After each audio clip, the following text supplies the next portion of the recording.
gustaría decirles que esta sorpresa de poder establecer estos cursos de manera digital son una maravilla, porque si bien es cierto no podemos tener un aspecto presencial, y si es una dinámica un poco diferente, sí nos permite tener una cercanía y saber que estamos, ¿no? Y seguirnos capacitando. Antes que nada, una disculpa, porque creo que les voy a aparecer con el nombre de Monkiki. Tuve un problema ahí técnico, entonces la verdad es que estoy usando la computadora de mi hija, pero finalmente pues soy Marta Mercado para ustedes. Me ubicarán en esta ocasión y en este curso como Monkiki. No se sorprendan, ya les estoy dando una disculpa y una explicación de antemano. Bueno, a ver, yo creo que también vale la pena que hagamos un recuento en un sentido particular, y yo sí creo mucho en los temas motivacionales, en palabras que puedan motivarlos a ustedes y a todas las que estamos viviendo esta situación que no es pues aislada y no es única. A ver, es una pandemia temporal que nos va a permitir en algún momento volver a tener una presencia muchísimo más constante, me atrevería a decir tal vez, y que nos permita interactuar de una manera más directa. Yo le hacía a Alejandro, y muchas gracias por la presentación, Alex, una propuesta de dinámica de la clase por lo siguiente. Miren, lo voy a decir en palabras lisas y llanas. Yo ya lo estudié, entonces yo ya preparé el temario, son cosas que yo como magistratura del Tribunal de la Ciudad de México, pues vemos de manera constante. Entonces la idea es que para ustedes sea algo innovador.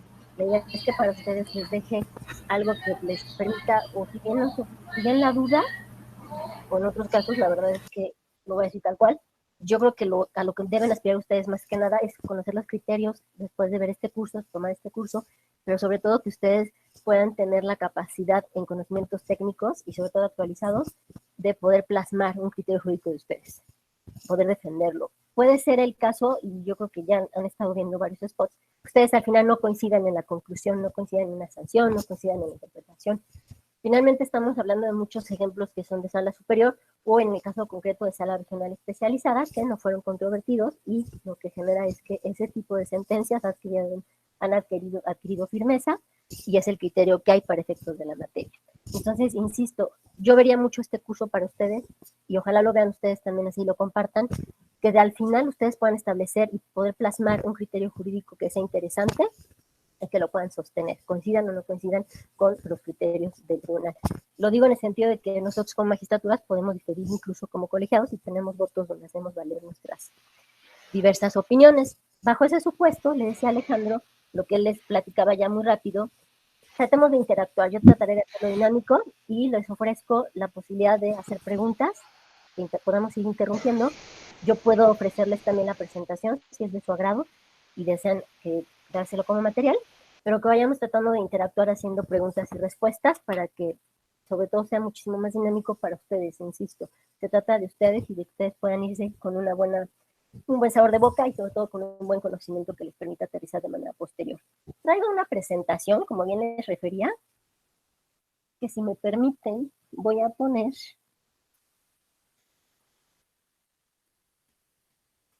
y también me han autorizado en varios sentidos a realizar, descomponer, no quiero decirlo tal cual, pero si fuera el caso, descomponer un poquito el temario y hacer una aportación de lo que yo considero que se pueden ver como temas o un orden tal vez un poco diferente, si fuera el caso. Entiendo que a mí me han dado la misión importante de tocar temas relacionados con las faltas y derechos humanos. Entonces, si no tienen mayor inconveniente y no creo que tengan alguna pregunta hasta ahorita, ya dada la bienvenida y la presentación, estaríamos comenzando.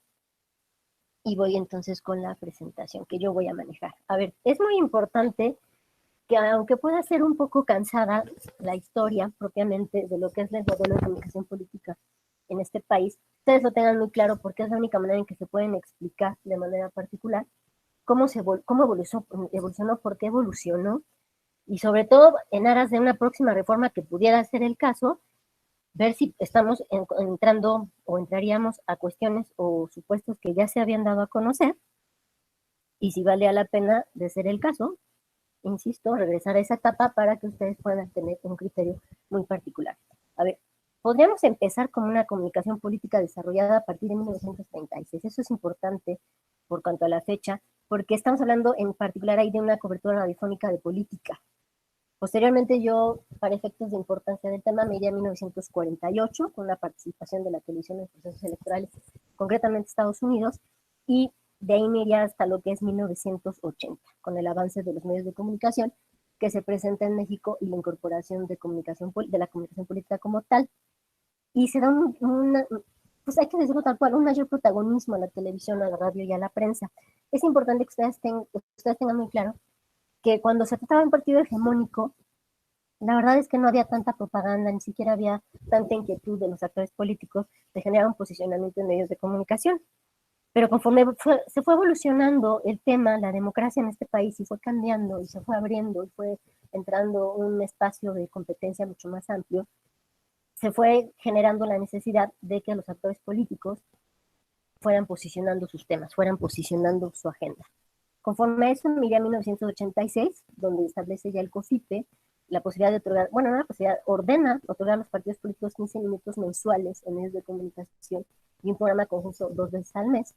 Y en 1988 hay otra reforma porque es consecuencia de lo que les refería, una competencia electoral totalmente disputada, donde se pone muy en duda el triunfo del partido que hasta ese momento era totalmente hegemónico, que es el PRI. Ustedes, si siguen la lectura aun cuando son jóvenes, seguramente han escuchado o han sido parte del estudio, que ha venido evolucionando y ha habido lo que se llama la transición democrática.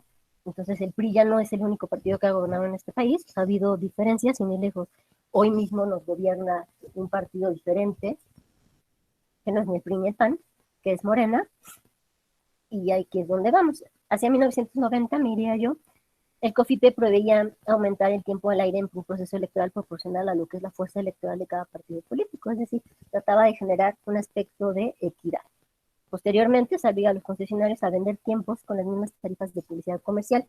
¿Qué quiere decir eso? Que los partidos pueden comprar tiempos, pero tendrían que comprarlos a partir de tarifas que se soporten en aspectos o gastos propiamente comerciales. Es decir, se trató a los partidos como si fueran promocionales, como si fueran empresas. Y en 1993, una reforma donde únicamente los partidos pueden contratar tiempos en radio y televisión, no así terceros. Después miré al 94, donde se transmite por primera vez en radio y televisión el debate entre los aspirantes a la presidencia de la República. Es un primer debate en México. Posteriormente, en 1996, es importante que ustedes tengan claro que las fechas que les estoy dando se acotan mucho a los aspectos más relevantes en materia de modelo de comunicación político-electoral, porque podrían decir, oye, en tal fecha hubo otra reforma muy importante, sí, pero no nos estamos abocando en esta ocasión, ya será motivo de otro tipo de curso o de otra temática. Miré a 2000, 2007, 2008, 2007-2008, una de las reformas más recientes, donde se replantean muchos aspectos sumamente interesantes. Vale la pena decir que en 2006 hubo una elección presidencial, que es cuando nacen propiamente las campañas sucias en México, en este país, y eso hace que cuando lleguen los actores políticos y ejerzan el cargo, tomen la protesta y estén ya en el cargo, se aboquen a una reforma político-electoral totalmente diferente y se replantee este acceso a medios de comunicación. En 2009 es el año en el que se utiliza la reforma de 2007, 2010, 2008, y también vale la pena decirles o hacerles referencia particular respecto que la materia político-electoral, lo que se refiere al sistema democrático en este país, evoluciona constantemente. No es una materia que esté estática, es una materia dinámica. Yo siempre, incluso en tono de broma, les digo, el problema de que de vacaciones en esta materia es que si dejas de leer los criterios, te atrasas de manera impresionante. Cada sesión, sala superior, en el caso concreto que es la instancia para efectos de lo que estamos viendo ahorita, toma criterios o va resolviendo asuntos de suma relevancia que van a permear todas las autoridades, tanto administrativas como jurisdiccionales, que estamos jerárquicamente abajo de ellos o a los lados, como es el caso de salas regionales, tribunales electorales locales, y decía yo también autoridades administrativas, como puede ser el caso de los famosos OPLES, que son los institutos electorales de cada entidad, o incluso el INE. Bajo ese supuesto, me gustaría platicarles un poquito lo que es la propaganda electoral disfrazada en el proceso electoral 2008-2009. ¿Qué pasó ahí? ¿Por qué se llega a ese punto? Bueno, se llega porque a raíz de la reforma de 2007, que yo les refería, que fue una de las más importantes en el tema de medios de comunicación, los partidos encontraron una manera muy particular de seguir teniendo presencia en medios de comunicación, pero no de manera que fuera completada por ellos. Aquí me permití, para efecto de hacerlo un poco dinámico, darles mayor información, establecer los ejemplos muy concretos con rubros y preguntas específicas como es que se denunció, que resolvió el INPE. En ese momento vale la pena recordarles que era el IFE, no era el INE, que es a raíz de la reforma 2014 que cambia el nombre y hoy es INE, que es con la que trabajamos, y que resolvió la sala superior. Estos spots venían respecto a propaganda disfrazada, se le llamó en ese momento, de dos conductores, no sé si los reconozcan, para quienes somos como más grandes de edad, que es Maite Perroni y este personaje que es Raúl Araiza, donde ellos hacían referencia al Partido Verde y las cuestiones que eran parte de su propia propaganda para efectos de votar por ellos. No eran propiamente pagada esta propaganda por el partido, sino que lo transmitió Televisa, y el resultado fue que se determinó que era una propaganda encubierta, una propaganda electoral disfrazada. Esto es parte de la evolución que ustedes podrán ver para efectos. Posteriormente hay otro ejemplo que tiene que ver con lo que son revistas, la revista Cambio, donde también se hace alusión a todos los partidos políticos y también fue tema de un ámbito jurisdiccional. Y llegamos a 2014-2015 también para efectos de una propaganda disfrazada respecto a una revista llamada Poder y Negocios. Les voy a enseñar aquí unas características, bueno, se las enseño más adelante. Es importante y me gustaría tenerme un poco aquí para platicarles un tema que más adelante veremos respecto a lo que es la responsabilidad directa o la responsabilidad indirecta. La responsabilidad directa es de quien es el primer sujeto activo en cuanto a poder se le imponer la infracción como tal. Y la responsabilidad indirecta es la que corresponde al sujeto que pudo haber previsto la infracción y no la hizo. Generalmente se da a partidos políticos y puede darse también a candidatas o candidatos, según sea el caso o el contexto de cada asunto que hay que estudiar. Y para efecto de que no se sancione esta responsabilidad indirecta, que también se conoce como culpa invigilando, hay una cuestión, una palabra que nosotros empleamos mucho, que es el famoso deslinde. Pero, es decir, si algún candidato o candidata ve alguna irregularidad en un tema de campaña o de propaganda político-electoral o de su consumo de medios de comunicación, que sea irregular, puede deslindarse de manera oportuna para que no lo sancionen y se atribuya la responsabilidad directa o la responsabilidad única a otra persona que pueda ser el partido político y demás. Se me ocurre, por ejemplo, la idea de candidatos y suplentes, una fórmula, ¿no? Que el candidato propietario esté haciendo algo y el suplente diga no, esto está mal y se deslinde, o al revés, ¿no? Ese era el caso. En el proceso electoral 2011-2012, vale la pena referir que hay el uso de nuevas estrategias para ampliar cobertura, la propaganda desde lo político va al ámbito romántico y lúdico, ahorita les voy a enseñar por qué.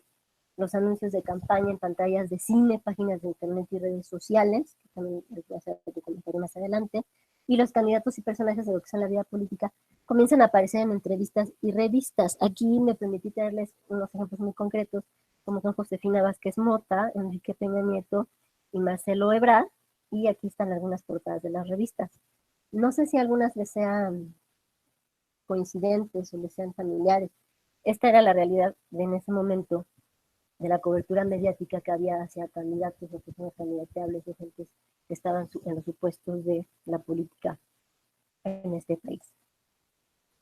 La reforma 2014, estos son como los aspectos más importantes, que es la transmisión de la pauta en la televisión restringida. Ustedes que son parte de generaciones muy nuevas, porque antes, si mal no recuerdo, o yo estoy muy vieja, no existía cablevisión, creo que ya no existe, y lo que habían pues, eran otro tipo de señales para tener televisión más allá de lo que fuera la nacional. Entonces estamos hablando de la televisión restringida, donde se obliga a la televisión restringida también por la reforma 2014 a que tienen que transmitan como tal pautas que sean de los partidos políticos. Magistrada, perdona la interrupción. No sé si quisieras compartirnos la presentación para que todos la puedan seguir. Sí, si me dices cómo, te la mando por correo y tú la compartes. Si gustas mandármela. A ver, vamos a ver.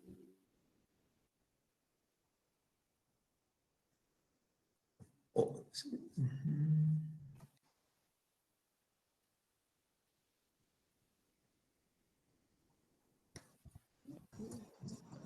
Porque también le pueden decir a la magistrada cómo colocarla, ¿no? Que se vaya al banner de abajo. ¿No se ve? No se ve, magistrada. Me hubieran dicho un plan. ¿Recuerdas como bien señala la magistrada, en la opción de abajo, presentar ahora? Estoy hablando de puros datos. Ahí Ahí se ve. está. Perfecto. Le estoy hablando de puros datos duros que son como muy complicados. Una disculpa de verdad. No, al contrario, muchas gracias. ¿Saben qué? Es como difícil seguir todas las ideas que uno trae hiladas, ahí creo que se me van a entender, seguir la presentación y estar tratando de leer sus comentarios. Estoy tratando, pero la verdad es que no logro totalmente. Creo que por ahí alguien comentó que me escucho muy lejos. Sí.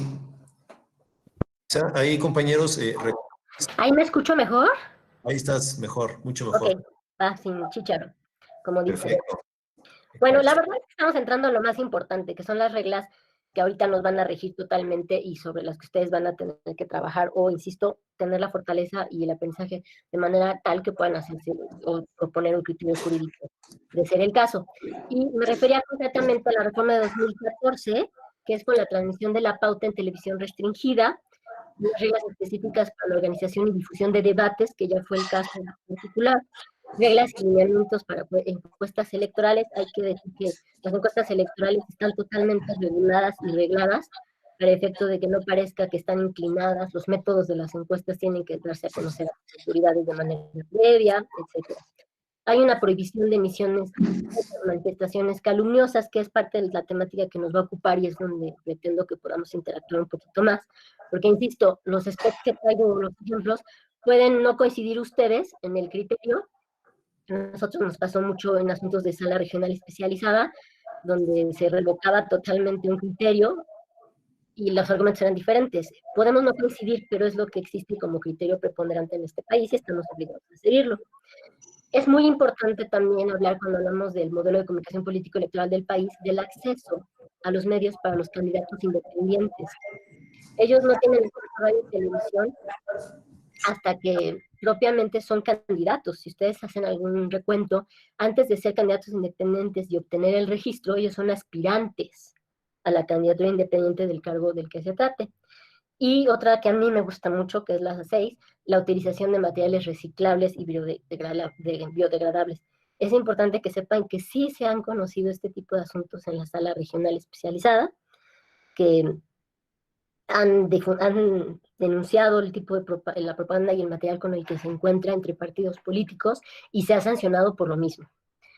Estas modificaciones, entonces, como ustedes podrán ver, refuerzan todo lo que era el modelo establecido por una reforma de 2007 con la transmisión de la pauta a través de la televisión restringida e incluso el establecimiento de una causal de nulidad.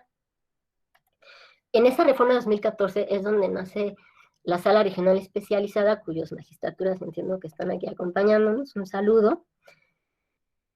Y pues es una sala que yo les diré a nivel anecdotario, nace con cuestionamientos particulares, porque es una sala de entrada que se le dice regional, que de regional no tiene nada, porque conoce aspectos de todo el país.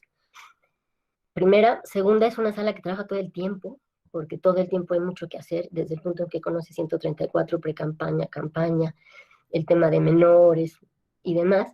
Y es una sala, yo me atrevería a decir, y no porque estén las magistraturas presentes, totalmente posicionada. Es una sala que ha aportado los criterios más importantes en materia del modelo de comunicación político-electoral que comprende la propaganda en este país. Bajo ese supuesto, veríamos totalmente rápido los elementos necesarios para la comunicación política, que son 4. No me detendría yo mucho ahí, simplemente decirles que evidentemente son necesarios estos 4 elementos, porque de no existir, pues no tendríamos nada para que la comunicación política avance. Y aquí hay un tema que me detendré rápido también, que es el impacto de la comunicación política en la democracia. A ver, estamos hablando ya propiamente de la reforma de 2014, y en esta reforma, por ejemplo, había una figura que se llamaba el derecho de réplica.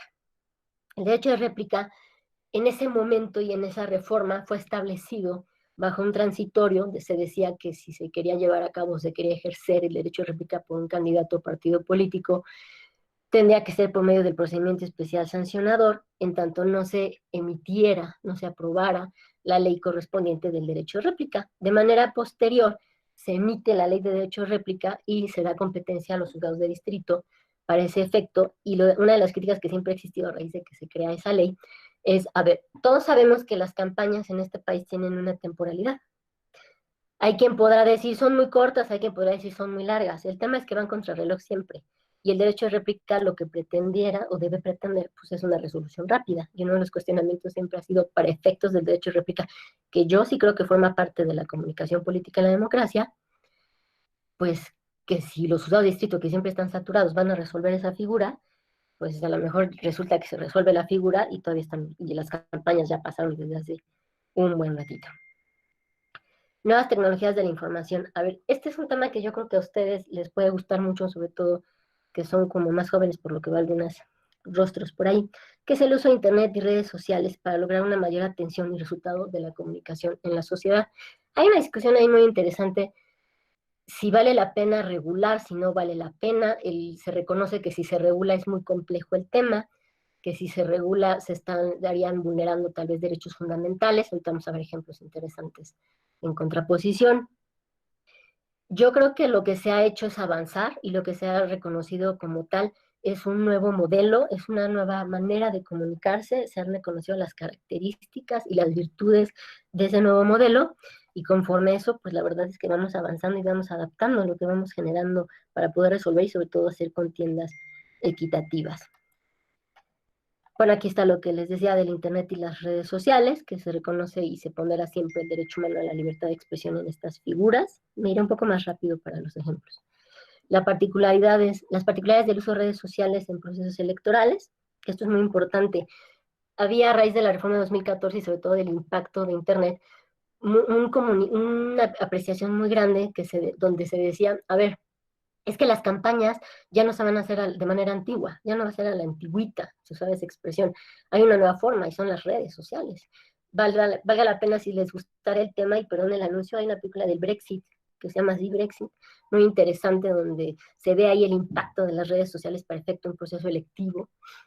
Y en el caso concreto de lo que es la materia político-electoral, me parece que las redes sociales sí han sido motivo de muchos criterios, tanto para las autoridades locales como para las autoridades federales, porque hacen un replanteamiento nuevo donde se ponderan un esquema de valores o de derechos reconocidos que pueden contraposicionarse.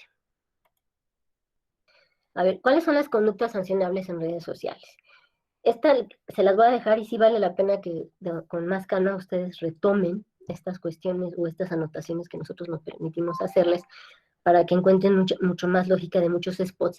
Porque, insisto, si esta es una capacitación de la que ustedes van a ser parte de manera permanente, estos criterios les van a servir mucho y sobre todo se van a explicar ustedes cómo van resolviéndose los asuntos o los casos concretos y por qué, sobre todo.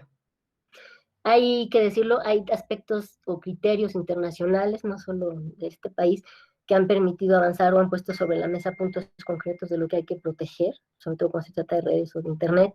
Vale la pena recordar que el Internet hoy es reconocido prácticamente como un derecho humano, entendido como parte del derecho a la información y a la libertad de expresión.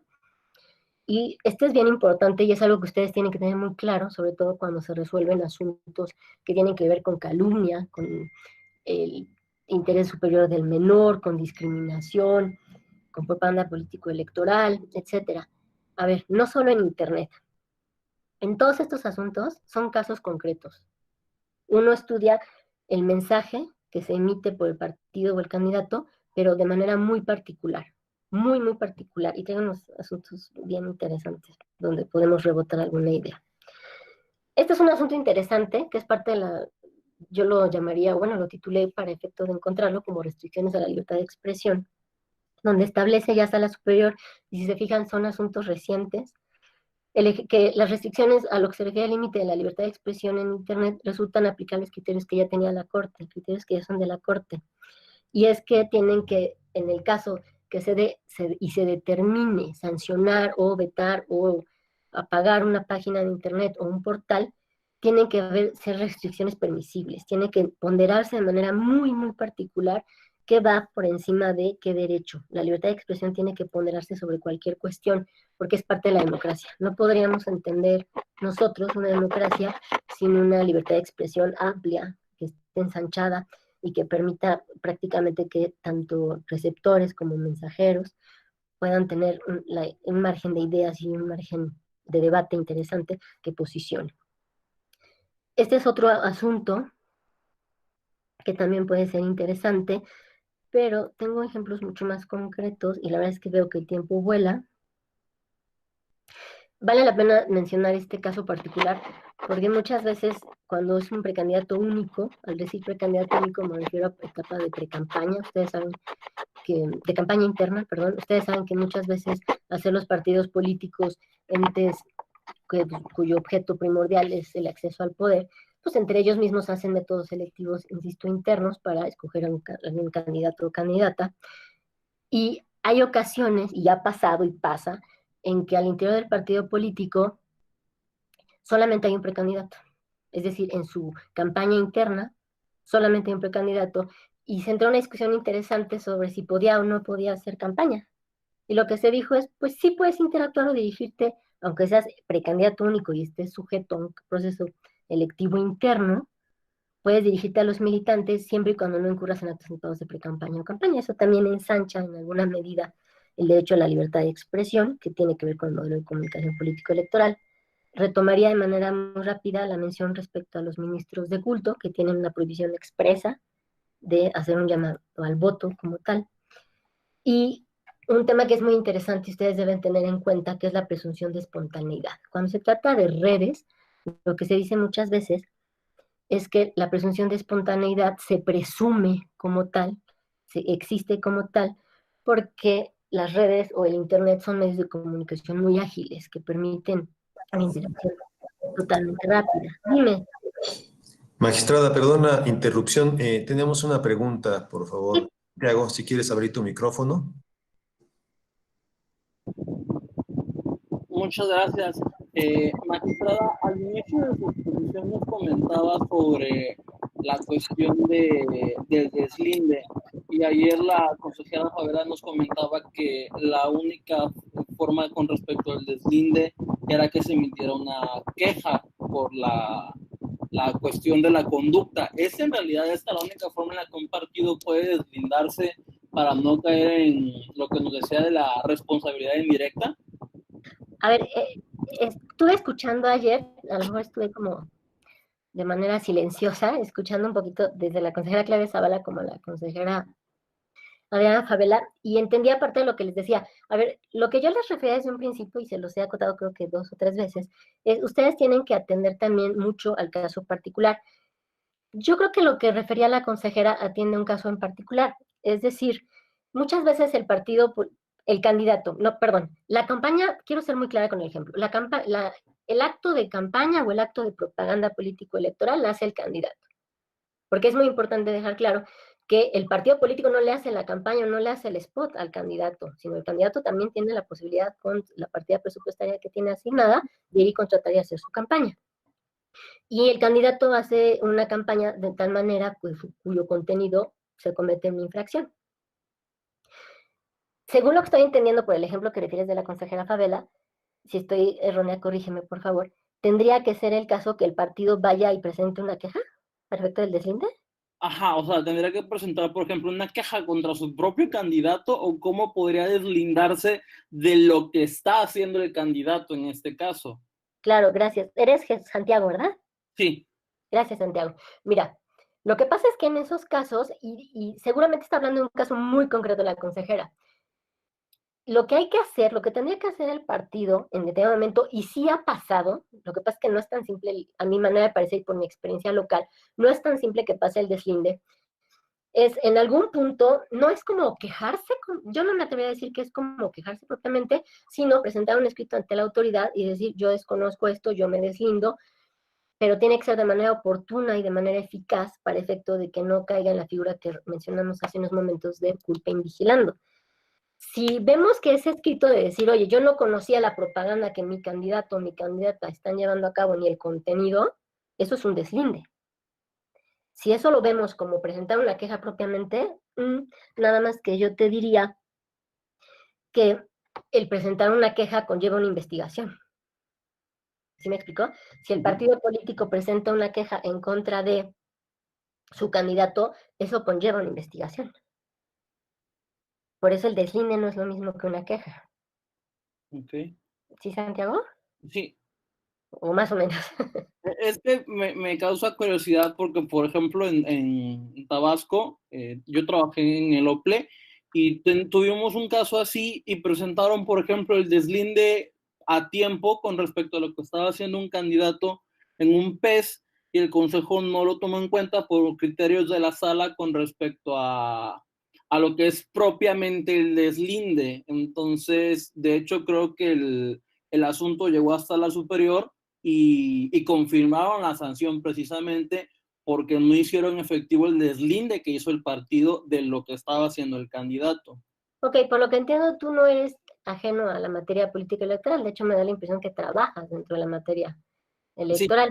A ver, un tiempo hay un, sí, gracias. Hay un criterio respecto al deslinde, las características del deslinde que tiene sala superior, y es el que nosotros seguimos como autoridades.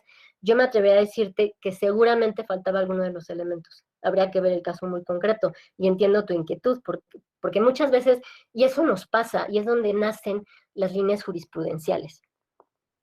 Muchas veces, sobre todo académicos, nos dicen, y no me dejará mentir Alex, que se la pasa lidiando con puro académico, nos dicen, es que las autoridades dan tumbos, perdón la expresión, pero así se dice, dan tumbos, y en un caso resuelven unas sí y otras no.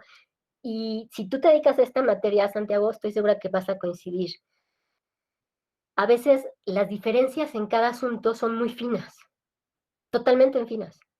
Pueden ser temas de procedencia, pueden ser temas de fondo, donde hay una variación muy particular, pero se atiende cada caso en particular. Los criterios, es decir, las jurisprudencias y las tesis, nos sirven mucho para orientarnos y son obligatorias.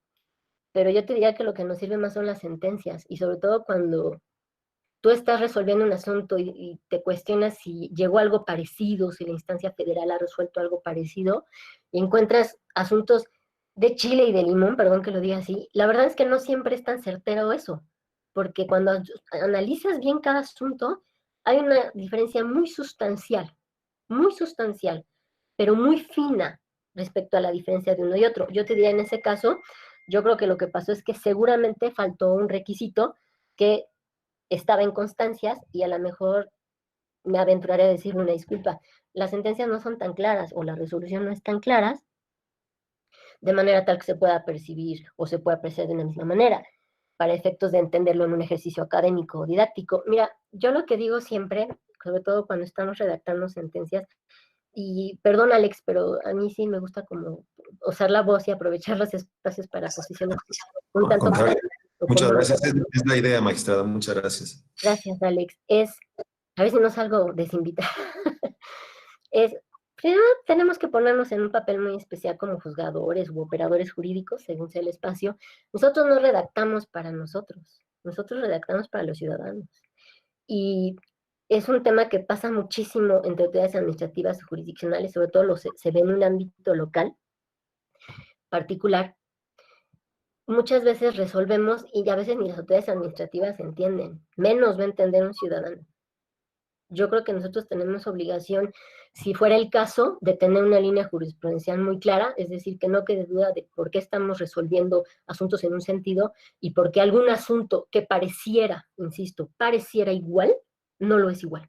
Yo he emitido incluso votos donde hago ver alguna diferenciación de por qué en un asunto particular voté de una manera y por qué en este de otra manera, porque parecieran iguales. Y ese es un tema que nos debería estar preocupando. Yo a tu pregunta concreta diría, el deslinde no es una queja, al menos a mi parecer, ¿no? Porque si fuera una queja tendría que estar sujeta a un proceso de investigación. Y yo no recuerdo que por efecto de un deslinde, al menos mi memoria y mi práctica hasta donde ha dado, sé que hay autoridades aquí que nos están acompañando, a lo mejor pueden nutrirnos y tal vez incluso sería interesante si se animan a hacer uso de la voz. Yo no recuerdo que un partido político se haya quejado en contra de un candidato, la verdad, propiamente. Lo que buscan siempre es el deslinde. Pero muchas veces el deslinde te lleva acompañada de la sustanciación, es decir, de la tramitación, es decir, hasta que se tramita como terceros llega el partido. Ah, por cierto, me voy a deslindar de lo que hizo mi candidata o candidato. Pues no, eso no es un deslinde. Entonces, en tu caso particular, a lo mejor habría que hacer un ejercicio más a profundidad de ver qué exactamente faltó, ¿no? O a veces hay que decirlo, no somos los mejores transcribiendo las constancias, ¿no? Y ahí es donde está la respuesta, o valorando constancias. Yo pensaría que había algún elemento que faltó en ese caso particular. Gracias, magistrada. Omar García desea formular también una pregunta. Por favor, Omar, si es tan amable de abrir tu micrófono y hacer la pregunta.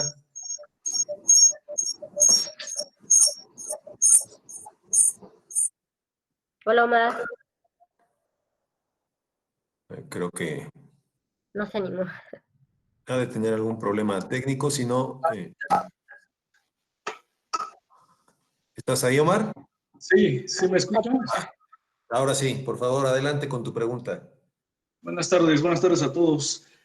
Magistrada, tengo una pregunta. En el caso de los perfiles falsos de redes sociales, digamos Facebook, que regularmente sabemos que hay perfiles falsos y que muchas veces estos perfiles falsos se utilizan para injuriar, para calumniar a ciertos actores políticos, no necesariamente gente que esté en una campaña política, sino en todo momento durante el ejercicio gubernamental, tanto personas que estén dentro del gobierno y fuera de ello.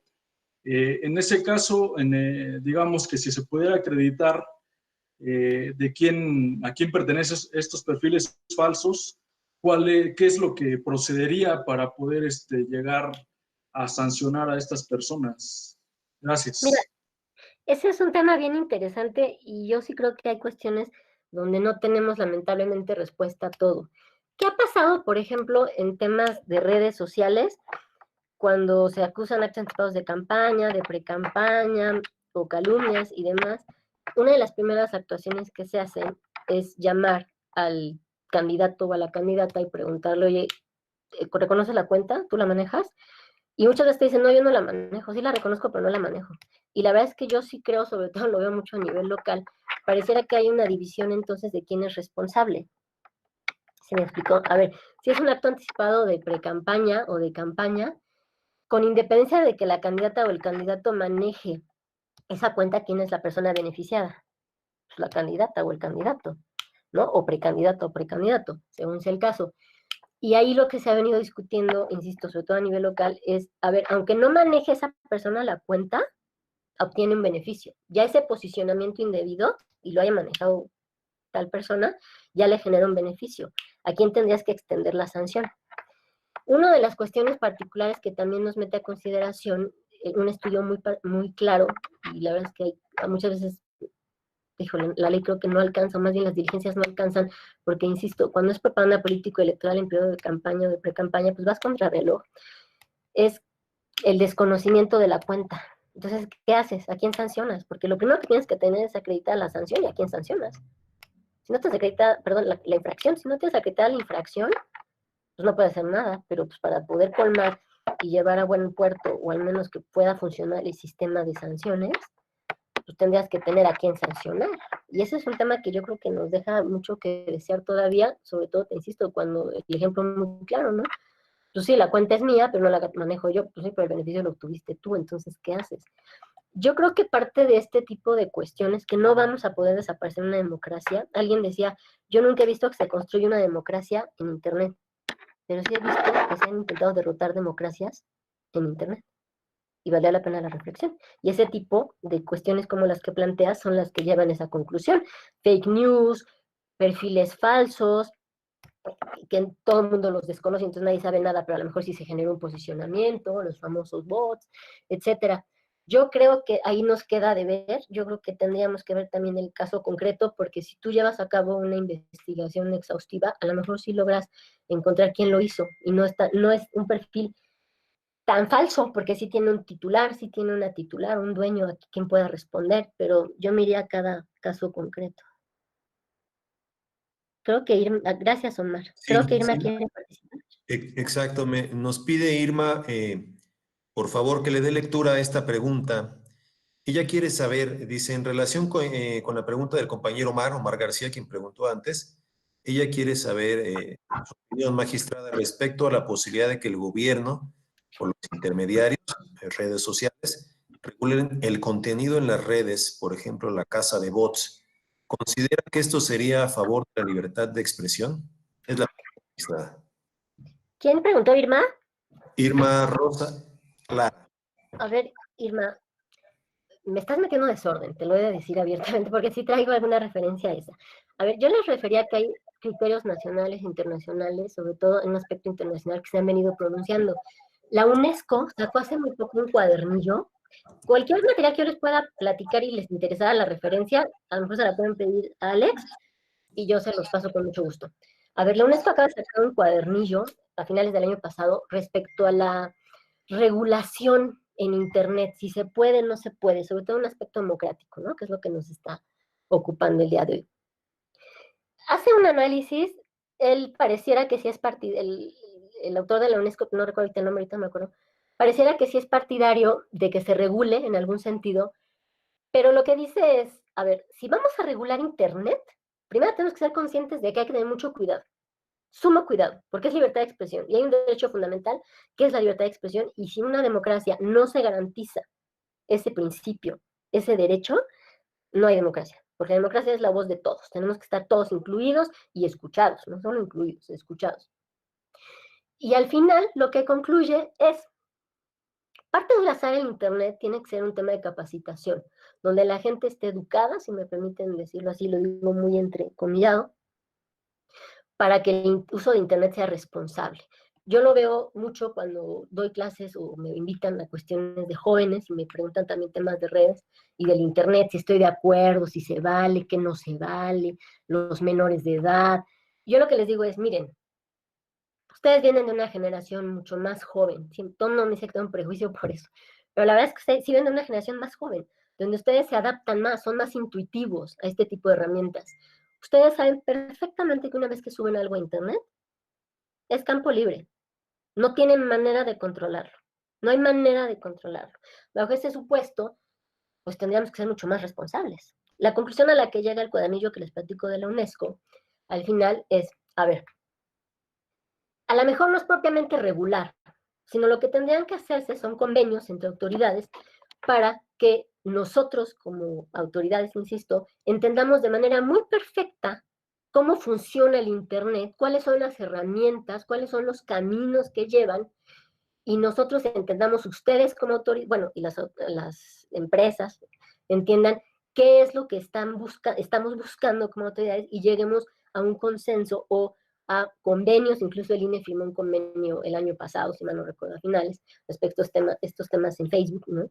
De campañas, las famosas fake news, y llegamos a un consenso y podamos trabajar todos juntos, ustedes sabiendo cómo funciona esto, qué es lo que pueden tener de manera real o buscar de manera real y encontrar, y nosotros qué es lo que están buscando. Entonces, a mí me parece, y tuve ahí una discusión muy interesante en alguna ocasión, que el uso de Internet sí tiene que ser reconocido como un derecho humano, ¿no? Que el colmo es que no todo el mundo tenga acceso al Internet en esta época, aunque cada vez más lo tenemos. México tiene una presencia de usuarios de Internet muy, muy grande, incluso clasificada por la INEGI por rangos de edad. Pero tendríamos que ser mucho más responsables, tendríamos que ser mucho más conscientes. Vaya, no podemos manejar un sistema o evaluar un sistema o estar buscando en un sistema algo que no sabemos cómo funciona el sistema como tal. Les voy a platicar una experiencia que a mí me trae mucho a colación y yo la pensaba mucho. Y traigo por ahí el spot. Hace alrededor de 3, 4 años hubo un asunto de un gobernador de una entidad, aspirante a gobernador, estamos hablando de la campaña, donde lo acusaban de pederasta. Ustedes saben que la pederastía es uno de los delitos mucho más sensibles, me atrevería a decir yo, ¿no? En este país y en cualquier lugar del mundo, y lo acusaban de pederasta. Evidentemente el candidato vino corriendo a denunciar calumnia. Era televisión, era un esquema de pauta en radio y televisión. Ustedes saben que antes de que salgan al aire los spots, y si no les comparto esta información, se almacenan en un espacio particular que está en el INE, que ellos son los que van mandando las pautas o el orden del pautado, y de ahí se pueden jalar antes de que salgan a la transmisión propiamente de radio y televisión los spots. Este spot estaba ahí, esperando que se transmitiera de manera masiva en radio y televisión, lo jala el partido político o el candidato, lo ve y dice, ay, resulta que este partido está pautando esto de mí, que dice que soy pederasta. No, impugna, ¿no? Se otorgan las medidas cautelares, que ya sé que lo vieron el día de ayer o con la consejera Claudia, y se determina bajo un ejercicio de ida y vuelta, es decir, sala regional especializada resuelve, sala superior revoca, se determina que efectivamente había calumnia. ¿A qué viene a colación el asunto? Uno de los cuestionamientos que yo hacía era, ¿y si este spot hubiera subido a Internet? Hay un concepto que yo creo que ustedes traen claro que se llama un aspecto volitivo del Internet, ¿no? Que es un acto de voluntad directo e indudable del usuario para acceder a conocer alguna información al Internet o buscarla. Y yo en ese momento, que era cuando empezábamos a discutir apenas este tipo de cuestiones de manera más amplia, decía, bueno, ¿y si ese spot hubiera subido a Internet, qué hubiéramos hecho? Y alguien me decía, es Internet, es campo libre. Lo que sí hay que dejar muy claro es que sí hemos evolucionado en el tema de Internet, hemos ponderado derechos, hemos dicho que no hay derechos absolutos, que ustedes lo saben de manera muy particular, y que hay que ver cada caso concreto, que Internet ya no es un campo libre para que todo el mundo suba lo que le dé la gana, difame, calumnie o haga una imputación de delitos falsos. Y eso es importante porque me parece que eso sube el nivel de la democracia. El problema del Internet muchas veces es que se usa y hay que decirlo tal cual. Si bien es cierto, las campañas tendrían que ser propositivas y dar a conocer aspectos propios del candidato o de la candidata para posicionarse, la verdad es que se usan para campañas sucias o campañas negras y para denostar, bueno, en este caso ya es calumniar nada más a la contraparte. Y eso es un gran tema que se pelea mucho en Internet y que lo vemos en Internet. Yo creo que, y siempre lo decimos, las próximas elecciones serán las más difíciles. Yo me acuerdo en la elección pasada, el federal, todo el mundo decía, estas elecciones son las más difíciles y las más importantes del país.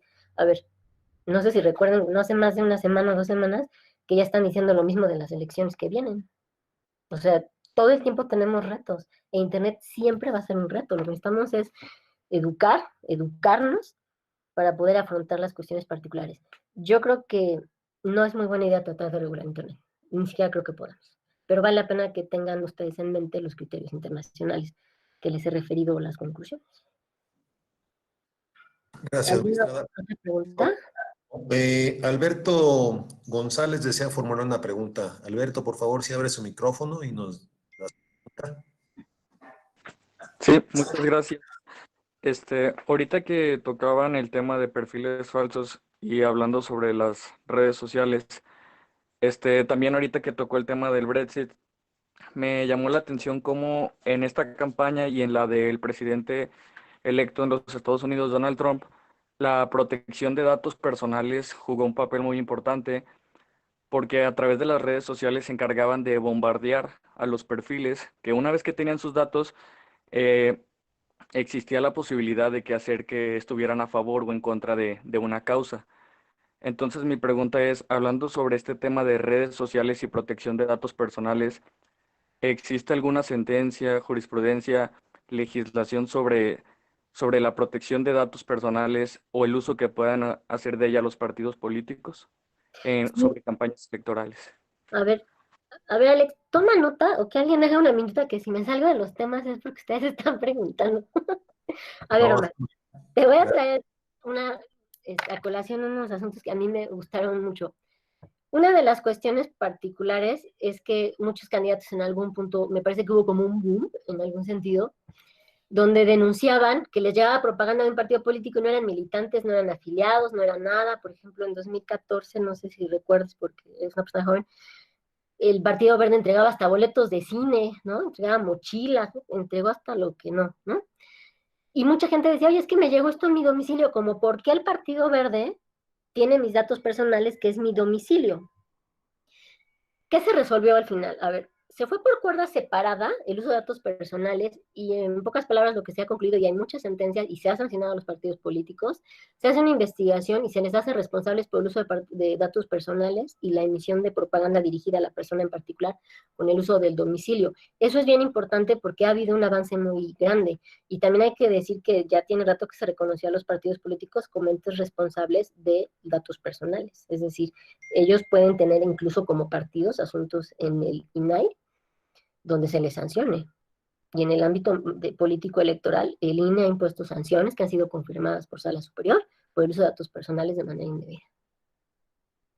Internet tiene otra lógica, porque tú estás hablando de más datos personales. El tema particular también es que tendríamos que tener mucho cuidado cuando nos metemos o estamos autorizando ciertos datos personales. Hay muchas aplicaciones que a mí me llaman la atención, que te quieres ver cómo serás de viejito y cuestiones así, Pues está padre, lo que no se da cuenta la gente es que ahí está cediendo datos personales. Y no sabes dónde van a terminar, si en un partido o en dónde, no lo sabes. Pero ya hay sanciones respecto a los datos personales por parte de los partidos. Si quieren, avanzamos un poquito. Este asunto es interesante también, que Sí, fue magistrada, por favor. de 2015.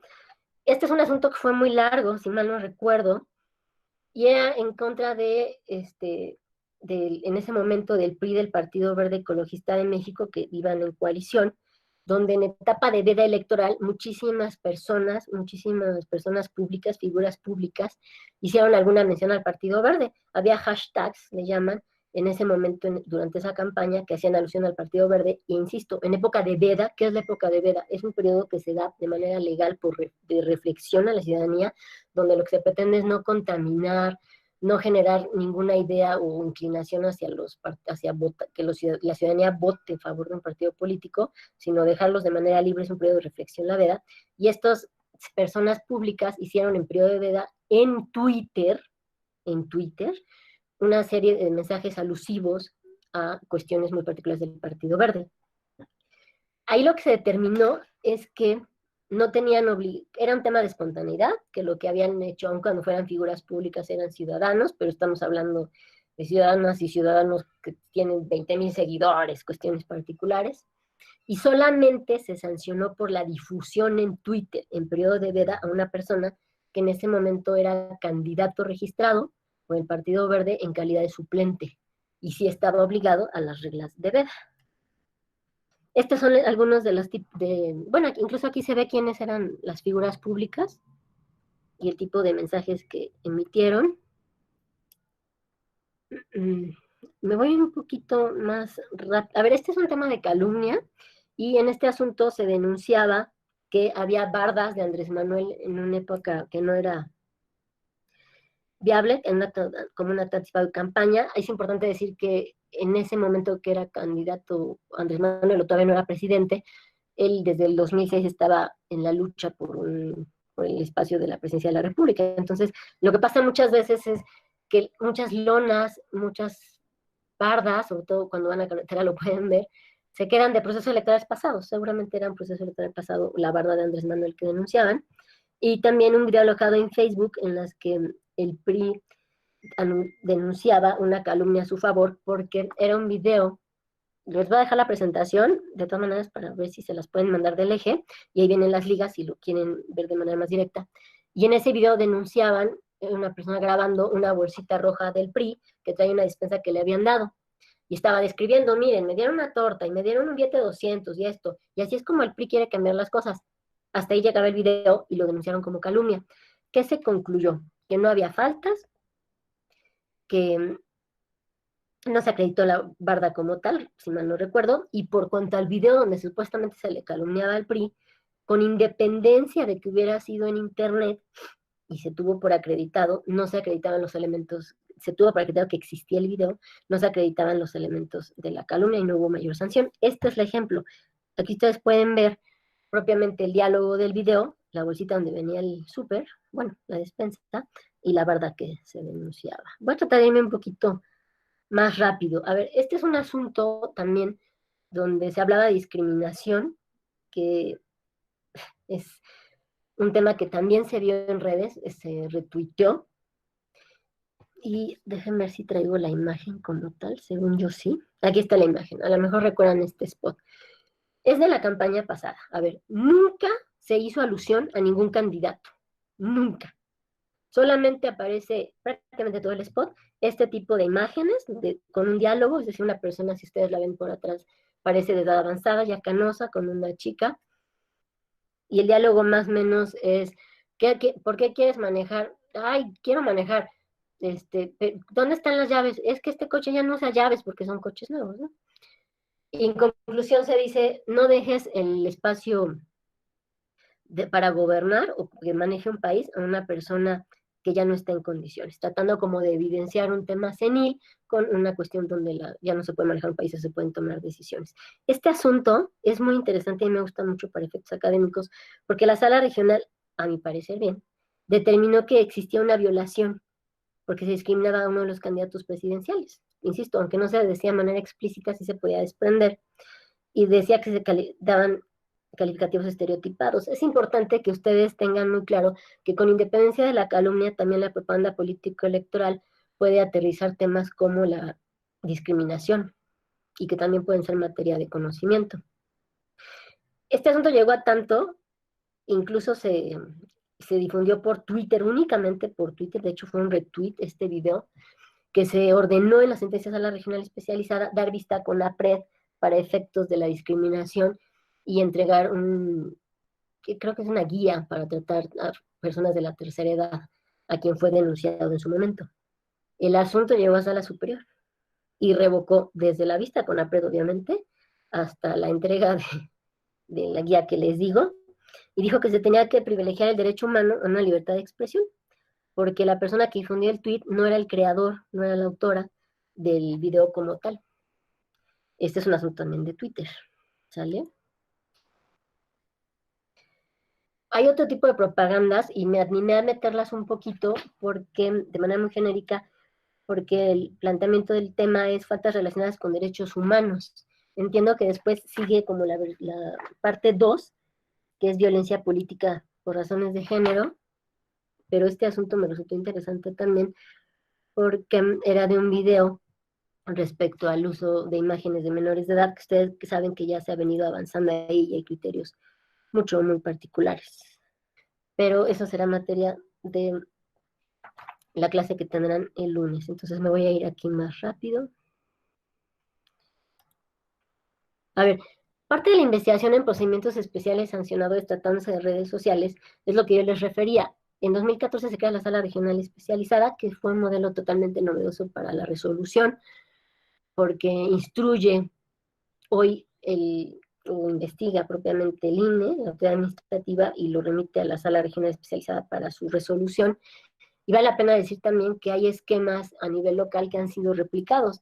Tengo entendido que hay por ahí 2 estados que sigue siendo la autoridad administrativa quien investiga y quien resuelve. En el caso de la Ciudad de México, incluso el tribunal cuenta con una unidad especializada de procedimientos sancionadores y trae el mismo esquema.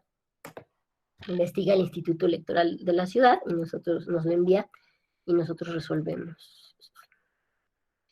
Bueno, esto ya lo vieron, entiendo, con la consejera Claudia, que son los principios que rigen la investigación, sobre todo los criterios, que es un principio dispositivo, propiamente el medio por el que se conoce. ¿Qué significa dispositivo? Lo tienen que tener ustedes muy claro, ¿no? Que corresponde a las partes aportar las pruebas. Eso no quiere decir que una autoridad no pueda llevar a cabo alguna diligencia, simplemente quiere decir que necesitaría indicios muy claros para poder llevar a cabo su facultad de diligencia. A ver, el tipo de responsabilidad por contenidos en redes sociales es lo que hemos venido platicando, ¿no? Que es la responsabilidad directa, la persona que es autora como tal, ¿no? Y la responsabilidad indirecta. A ver, artículos por los que está protegida la calumnia, bueno, reglada la figura como tal de calumnia electoral, son el 6 de la Constitución, la reforma 2014 que hemos referido mucho, la ley JIPE, la Suprema Corte de Justicia y la ley de partidos políticos, que no sé por qué, yo creo que la borré sin querer hace rato, que revisé. Y lo que platicamos de aspectos tratados internacionales respecto a manifestaciones calumniosas, que evidentemente tienen mucho que ver con la libertad de expresión, ¿no? Porque son las limitaciones a la libertad de expresión.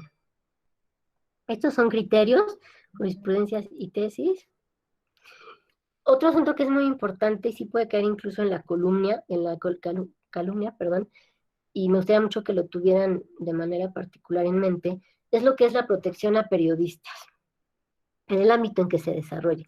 Hay criterios internacionales desde la ONU, la UEA, la Corte Interamericana de Derechos Humanos, la Declaración Universal de Derechos Humanos y tratados internacionales. Y les voy a dar un ejemplo que resulta interesante, que fue, me parece, uno de los asuntos que fueron parteaguas para efectos de cómo estamos hoy en el tema de la protección de los periodistas a la labor que hacen propiamente. Se denuncia en 2015, bueno, se lleva a cabo por el PRD un spot, un pautado que llegó a la televisión y a la radio, si mal no recuerdo. En ese pautado se hacía alusión, evidentemente en aras de posicionarse el partido, a no votar por ciertas preferencias electorales, y eran como especie de flashazos o de imágenes de segundos, donde se decía siempre ha sido lo mismo, no votes por lo mismo, etcétera. Y dentro de esos flashazos, dentro de esas imágenes concretas del spot, aparecía la imagen del todavía periodista López Dóriga. Y viene López Dóriga y denuncia el spot y dice que pues lo merma, ¿no? Que rebasa límites de expresión, porque la inclusión de su imagen en este spot, cuando no tiene razón de ser, y lo que se refiere son críticas gubernamentales, pues se hace alusión a su profesión. Y lo que se determina bajo un estudio me parece muy interesante y que ha sido garantista y ha permitido otro tipo de avances, porque los criterios se van perfeccionando, también hay que decirlo, es que si bien es cierto López Dóriga es periodista y su imagen aparece en el video denunciado, pues resulta que las imágenes empleadas no tienen nada que ver con su labor como periodista, y que al contrario se le vincula a otro tipo de cuestiones particulares y se determina sancionar al portador del spot. ¿Quieren hacer una pregunta? ¿Qué quieren preguntar? Quería hacer una pregunta a José Luis, pero magistrada, si quieres continuar y podemos juntar algunas para... Miren, lo que quiero hacer a los spots, porque creo que ahí es donde ustedes, bueno, creo que por un tema de pedagogía, transmiten mejor los conocimientos así, o al menos se graban más, si me permiten decirlo así. A ver, no todo es calumnia, y es muy importante que tengamos claro, y es un criterio que ya se ha establecido desde la Corte y de manera muy reiterada en criterios de la Sala Regional Especializada y de Sala Superior, que cuando se pone una persona en calidad de candidata o candidato, accede a un espacio público, y que su margen de tolerancia a la crítica dura tiene que ser muchísimo más amplia. Es decir, nada de no va a permitir la expresión, no se pueden tocar ni con el pétalo de una rosa, al contrario, se vale, sobre todo si es el caso que vienen de una carrera de función pública, una carrera pública, pues que se cuestione de manera muy puntual pues la gestión en cada espacio. Y este es uno de los muchos asuntos que hay respecto a, en ese momento, que fue 2015, respecto a una denuncia que presenta César Duarte por la difusión de unos promocionales particulares. Él decía que se le calumniaba porque se le imputaban delitos de enriquecimiento ilícito y peculado. El tema particular ahí, aquí, y es una constante, es, una vez más, hay que ver cada caso en concreto, y hay que ver también si lo que se anuncia en el espectacular, lo que se critica, lo que se informa, obedece a un ejercicio periodístico o no, o se está inventando. Yo recuerdo que una vez en Sala Regional Especializada tuvimos un asunto, creo que era el Reforma, donde habían como arreglado portadas del periódico del Reforma para efecto de una noticia, poderla dar a conocer en un spot. Habían editado de tal manera que venía editada la fecha, el año, el número, el de ejemplar, etcétera. Y cuando llega el asunto, porque denuncian ese spot que venía ahí, esas fotografías, pues hacemos nosotros una investigación y resulta que no existía ese periódico. Esa nota informativa concreta, que era la imputación de un delito, no existía. Es decir, el partido encargado de ese spot que se denunciaba había fabricado la portada de tal manera que podía parecer un hecho noticioso. Entonces, lo que se ha dicho es cuando el spot lo que haga es traer a colación noticias informativas que ya fueron del dominio público en muchos aspectos o desde hace un buen rato, pues no estás haciendo ninguna calumnia, lo que estás refiriendo son notas informativas meramente que se vale dentro de la parte de la democracia de un debate sano, de un debate abierto y plural. Este asunto, yo les platicaba un asunto de un candidato a gobernador, es el de Miguel Ángel Yunes. Este asunto está interesante. A ver, otro asunto que es muy importante respecto a calumnia o no, son unos asuntos de una candidata en ese momento a gobernadora de Puebla que se llama Blanca Alcalá. Blanca Alcalá era la candidata de Puebla a gobernadora de Puebla en ese momento. Ella había sido ya servidora pública, tenía, digamos, un trabajo ya público, ¿no? Tenía carrera. Y fue el año en el que, no me quiero adelantar ni robarle parte de la información que seguramente traerá la magistrada Carán para el lunes, pero ella fue parte de la discusión abierta que yo siempre he sostenido que el tema de violencia política por razones de género en materia de propaganda político-electoral se dio realmente a partir de 2014, no porque no existiera antes, claro que siempre ha existido, simplemente porque se abrió ahí, se abrió porque cada vez las mujeres ocupan o pretendemos más espacios públicos, y ahí se abrió propiamente. Los asuntos de Blanca Alcalá, si ustedes los buscaran para investigar un poco más, van a encontrar asuntos de género, pero van a encontrar también este tipo de asuntos muy interesantes. Blanca Alcalá, como les decía, era candidata a gobernadora y denuncia ella desde el uso de, pues, de noticias que generaban calumnia hasta un tema de violencia política por razones de género. Este asunto en particular, si ustedes se fijan, es Blanca Alcalá el nombre, y al final les puse en la imagen una que dice Blanca se fue en blanco, no sé si alcancen a leerlo. Bueno, como ella ya había sido servidora pública, hacen un spot en ese momento donde empiezan a entrevistar gente y le dicen, oye, ¿tú te acuerdas qué hizo Blanca? No, y la gente contesta, no, no me acuerdo. Oiga, ¿usted se acuerda que llevó a cabo como parte de obra pública en el municipio Blanca Alcalá? No, tampoco me acuerdo. 5 o 6 personas. Y al final rematan diciendo, Blanca se fue en blanco. Ella se pedía Blanca. Ella denuncia calumnia. Y lo que se le dice es, no, esto no es calumnia, porque lo que estás es sometida a un canon de veracidad diferente y a un canon de soporte diferente de crítica dura, que si bien es cierto puede ser incómoda, no la hace ilegal. Lo que hay aquí es un juego de palabras. Blanca se fue en blanco, que podía ser incómoda, porque así lo ha dicho la sala, o sea, así se ha dicho, puede ser una crítica dura que resulte incómoda, pero al final es crítica dura, y no por eso es calumnia.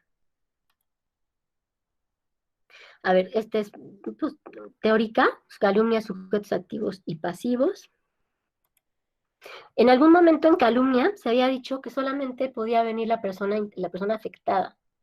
Y después se abrió y se dijo que no, que también los partidos políticos pueden ir o denunciar, aun cuando propiamente no venga el candidato, si fuera el caso. Es decir, como ellos son los partidos que posicionan o que postulan al candidato, con independencia que el candidato, si fuera el caso que la propaganda le genera calumnia, venga, ellos como partidos pueden venir. Porque en algún punto sí se cuestionó mucho, oye, pues el único que puede venir es a quien le genera la calumnia, y es a Pedro, por ejemplo.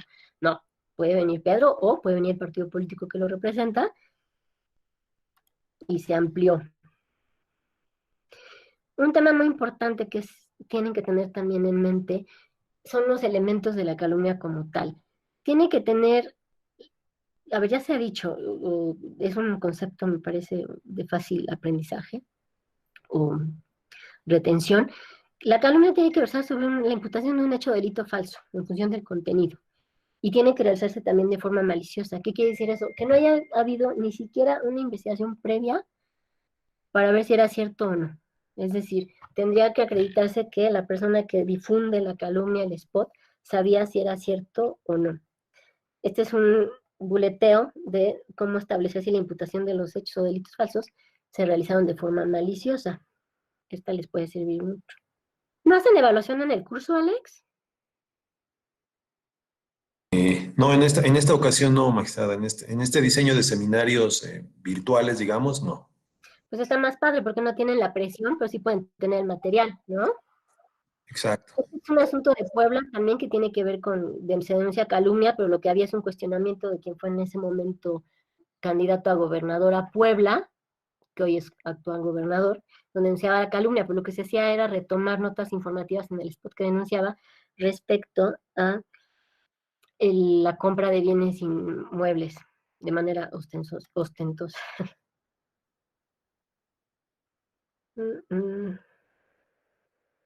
Bueno, este asunto es importante. De hecho, ella actualmente es senadora, si mal no recuerdo. Se hacía una alusión cuando era presidente, cuando era candidata a senadora. Ustedes recuerdan que en 2018, pues uno de los candidatos al presidente de la República pues era Mid, y había un profesional denominado delincuentes, donde se hacía alusión a la candidata senadora, insisto, Néstora Salgado. A ver, ella al final de muchas cuestiones y muchas investigaciones o muchas notas informativas, la verdad es que no se le fincó ningún delito, como en ese momento fue el secuestro, si mal no recuerdo, creo que fue el único delito por el que se le trató de fincar responsabilidad.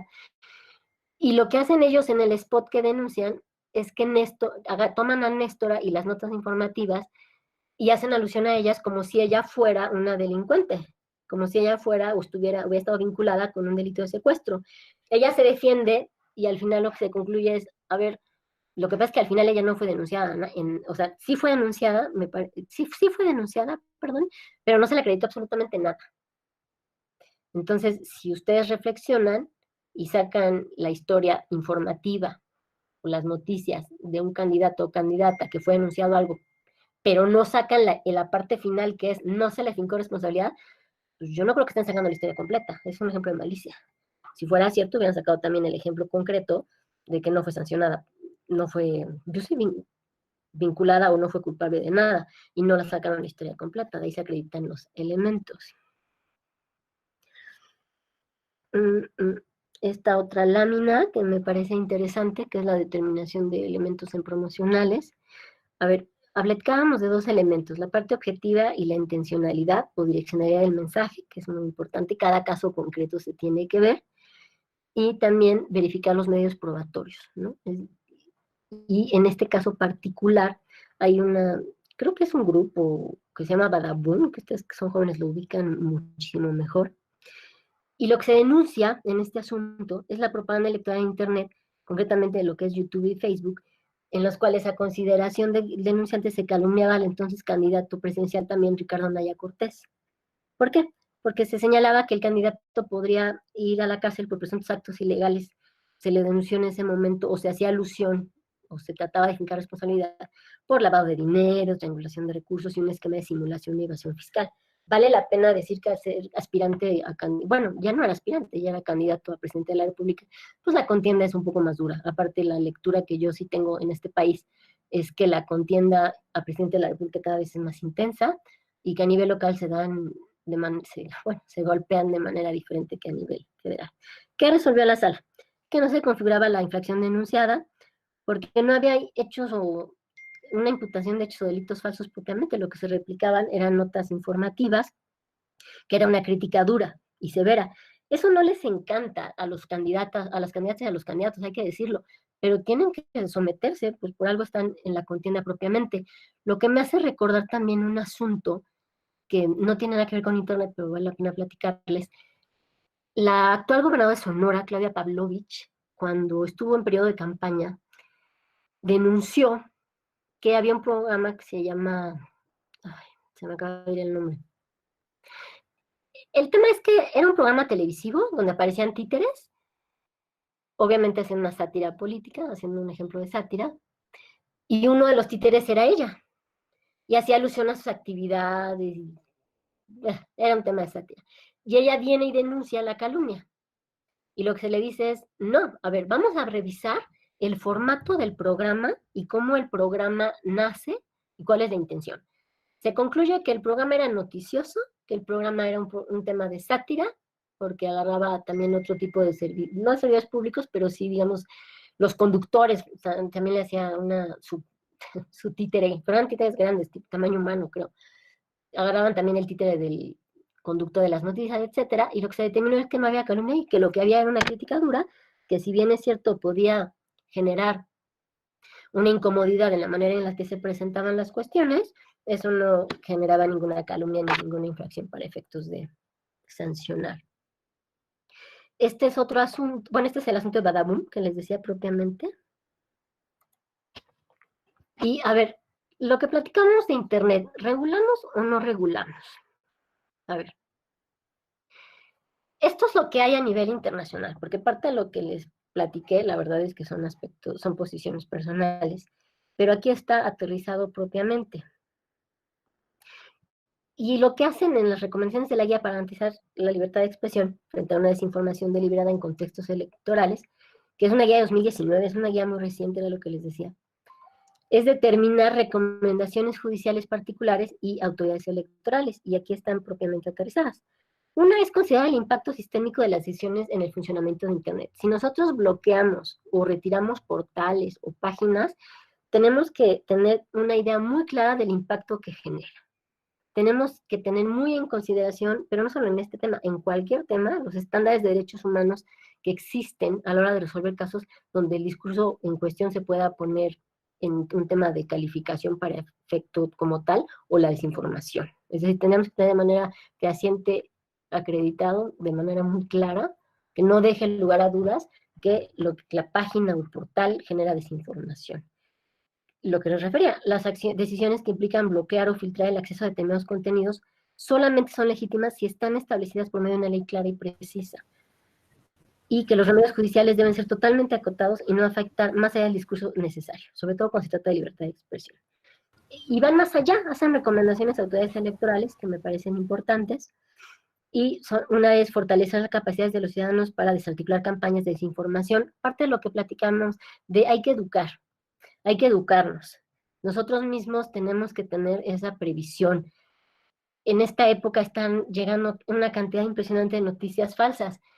Yo recuerdo el día de ayer incluso que en Tabasco, si no me falla la memoria, a raíz de la pandemia, este es un ejemplo muy, muy claro, que no tiene que ver con propaganda política electoral, pero es un ejemplo claro de todo el impacto que puede generar, que alguien empezó a mandar una imagen donde se cerraban en la Ciudad de México para estas fechas de Día de las Madres, supermercados, florerías, o sea, todo lo que nos han venido diciendo que no cierra porque son actividades necesarias, indispensables, pasaban una nota en el número de chat diciendo que eso iba a pasar en la Ciudad de México. Bueno, la verdad es que no tardaron más de 5 minutos en desmentirlo. Esa persona lo que determinó es compartir información sin averiguar de dónde venía. Y eso es grave, eso es parte de lo que nos dicen aquí, que tenemos que fortalecer las capacidades de los ciudadanos para desarticular campañas de desinformación. Resulta que esa estrategia sí se va a llevar a cabo a raíz de la pandemia en Tabasco, no en la Ciudad de México.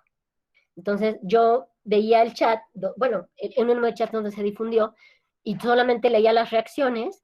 Oye, no, ¿cómo crees? Oye, ¿qué pasó? Porque aparte ya saben que te descuelgas un poco del teléfono y todo el mundo reacciona a algo, ¿no? Esa es parte, y a mí me pareció un muy buen ejemplo, porque no me había tocado honestamente vivirlo de manera masiva, cómo una noticia falsa genera una desinformación impresionante y en temas mucho más delicados. Y no estamos hablando de libertad de expresión, estamos hablando de un tema de divulgación nacional que necesitamos tener todos muy claros. Las restricciones a este derecho tienen que ser mínimas, especial el contexto del debate electoral. Por lo mismo, una democracia donde no hay la comodidad, donde no hay las facultades, la posibilidad de que actores políticos pasivos o activos podamos informarnos, podamos emitir un pronunciamiento, podamos emitir una posición, es un gran problema. No estaríamos hablando de una libertad de expresión tal, y mucho menos de un sistema democrático. Y más cuando hoy me parece que sí está en duda la democracia de este país en particular. Lo mismo, fortalecer la instrucción y capacitación sobre procesos electorales. ¿Qué quiere decir? Que las personas que no solamente tendrían que ser autoridades finales, podrían ser, en el caso de la materia, distritales, locales, que conozcan del tema, que les sean los supuestos de publicación en redes que vayan en contraposición a la libertad de expresión, para empezar o no un procedimiento específico, tengan noticias y tengan la capacitación específica para saber cómo manejarlo, cómo tratarlo. Colaborar con las autoridades de protección de datos para fortalecer las garantías del derecho a la privacidad, que es gran parte de lo que no sé si nos preguntaba, me parece, Irma, ¿no? Que estemos conscientes también de la información que estamos manejando. Y finalmente desarrollar acuerdos de cooperación con plataformas y empresas intermediarias de Internet. Yo creo que sobre todo esto, para efectos prácticos, que es desarrollar acuerdos de cooperación con plataformas y empresas, es lo que nos va a ayudar a poder tener mejores criterios, y sobre todo criterios que solventen muchísimos más aspectos, cumpliendo la expectativa que ustedes tienen como nosotros de autoridades. Esta era parte del convenio que les decía que firmó el INE con Facebook. Y, a ver, las famosas fake news. Cuando revisaba yo esta ponencia, y me acercaba de muchos elementos, porque ya les refería yo al principio, que dejar de leer un poco sentencias o criterios en materia electoral una semana es desfasarte de manera terrible. Encontré yo una guía que acaba de hacer incluso el estado de Querétaro, que viene abajo, en chiquito del lado derecho. Y me gustó mucho, la verdad es que me gustó muchísimo, porque hacen conceptos muy claros, muy ciudadanos. A ver, dicen, para que tú puedas identificar una noticia falsa, tienes que dudar. Una noticia falsa a fuerza va a implicar y va a apelar a afectar la emotividad. Eso es cierto, eso es cierto. ¿Por qué? Porque cuando la ciudadanía ve campañas, ve información, ve mensajes, pues genera empatía, muchas veces con el candidato o la candidata, o a veces no la genera, pero es emotivo. Finalmente aluden a nuestras emociones y eso es parte de la estrategia de los partidos políticos para acercarse o posicionarse ante la ciudadanía. Establece también que se tiene que evitar compartir de inmediato una información o imágenes que circule como falsa. Es decir, la respuesta que nosotros tenemos que tener cada que nos llega una información, sea en campaña, sea propaganda político-electoral, etcétera, porque, insisto, estas reglas sirven para todo, no para una cosa, es no des retweet, no le des reenviar, la famosa aplicación de WhatsApp, ¿no? Reenviar, híjole, ya lo reenvié a 20 y ya tengo que volver a enviar otra vez y demás. No, averigua si trae sello, si trae logo, si ve la página oficial, etcétera, que es parte del 3. Verificar la confiabilidad de la cuenta o página donde proviene la información, eso es sumamente importante. Otro aspecto que nos permite mucho para efecto de fake news, y sobre todo en estos temas, es que no contenga faltas de ortografía o gramaticales. Muchas veces es tanta la desesperación, la ansiedad o la reacción inmediata que tenemos de espontaneidad, de repartirlo, que ni cuenta nos damos si está totalmente mal escrito. Y cuando nos detenemos a leerlo, pues sí es una burla lo que estamos repartiendo, porque efectivamente nadie redactaría en esos términos. Corroborar la fuente de información. Constatar la fecha en que se publicó el documento, sobre todo cuando es campaña o para efectos de calumnia. Muchas veces repartimos documentos o reenviamos documentos y no nos detenemos a ver la fecha en que fue emitido el documento. Y puede ser un documento original, pero un documento de otra campaña, ¿no? O de otro proceso. Lo de la revisión que provenga de portales objetivos de información, consultar los datos, confrontar con otros medios y sobre todo apoyarnos, ¿no? En instituciones oficiales, en informaciones oficiales, si hay comunicados o no. Finalmente yo les platicaré un asunto que a mí me llamó la atención. Insisto, podemos coincidir o no con los criterios y con lo que se ha venido resuelto. Este es un asunto de 2018 respecto a las fake news y determina el asunto como tal, un concepto de fake news, ¿no? Dice, determina que es información falsa o reproducción de una falsedad que aparenta reflejar una noticia o una realidad. Hasta ahí pareciera que vamos bien, ¿no? Difundida a través de Internet o otros medios, que entra perfecto este asunto en el supuesto que hemos estado platicando. ¿Y cuál es el objetivo? Aquí es parte del objetivo, bueno, de los elementos que platicamos, que se difunda con malicia efectiva y tenga impacto en un proceso electoral para que constituya calumnia electoral. Y aquí está el caso práctico. Es un PSC 75-2018 y el PAN presenta una denuncia por una supuesta publicidad pagada a Google para difundir en ese momento que Ricardo Anaya Cortés, que en ese momento era candidato a la presidencia de la República, había anunciado un desistimiento y declinación al cargo que pretendía. ¿Qué se consideró? A ver, se consideró que al resolver el asunto del video no se advertía que la confusión entre las expresiones omitidas y aquellas que se dejaron intactas, es decir, en el video, desnaturalizaban el sentido del mensaje, aun cuando el título del mensaje o la manera en la que se difundió para efecto de llamar la atención fuera declina Ricardo Anaya a favor de Mid. Eso se determinó como tal. Sin embargo, se sancionó con una multa a la persona moral que en ese momento fue quien lo transmitió. Y el problema no es ese. El problema, y a mí me parece que no se puede hacer el ejercicio, es cuando la sanción la revoca la sala superior y considera que se trataba de una fake news, que era una noticia falsa y que no se podía hablar entonces de calumnia porque no había tenido impacto en un proceso electoral al no haberse advertido, aun cuando fue en Internet, que la difusión fuera masiva. Reconocen propiamente la sentencia de sala que no hay una regulación de las fake news y que al no existe un marco jurídico que las regule, los operadores jurídicos tienen que ser cuidadosos al encuadrar al caso concreto la figura de calumnia electoral. A ver, señala también que no se actualiza la calumnia en contra del candidato porque la información falsa pues, no tuvo impacto electoral, no se califica como calumnia por el contenido y el título no tiene nada que ver. Ese criterio es el que hay y es un ejemplo didáctico y práctico para el caso de las fake news. Este asunto trae un voto del hoy magistrado Reyes que vale la pena que revisen. A mí me parece que recapitula en gran sentido la sentencia. Yo tengo mis cuestionamientos respecto a la sentencia, pero a ver, es un buen ejemplo para efecto concreto. Dicho lo anterior y platicando pues, de los ejemplos que me permití traerles para efecto de generarles un poco de duda, ¿no? O de reflexión, yo estaría concluyendo la presentación como tal, que son 57 láminas. Evidentemente hay mucho de qué hablar, hay mucha información sobre la que podemos hablar, pero la verdad es que tampoco tenemos tanto tiempo y creo que la interacción puede ser realmente interesante con ustedes. Así es. Muchas gracias, magistrada. Hay una pregunta de José Luis Hernández. José Luis, si me ayuda, por favor, formulando su pregunta, por favor.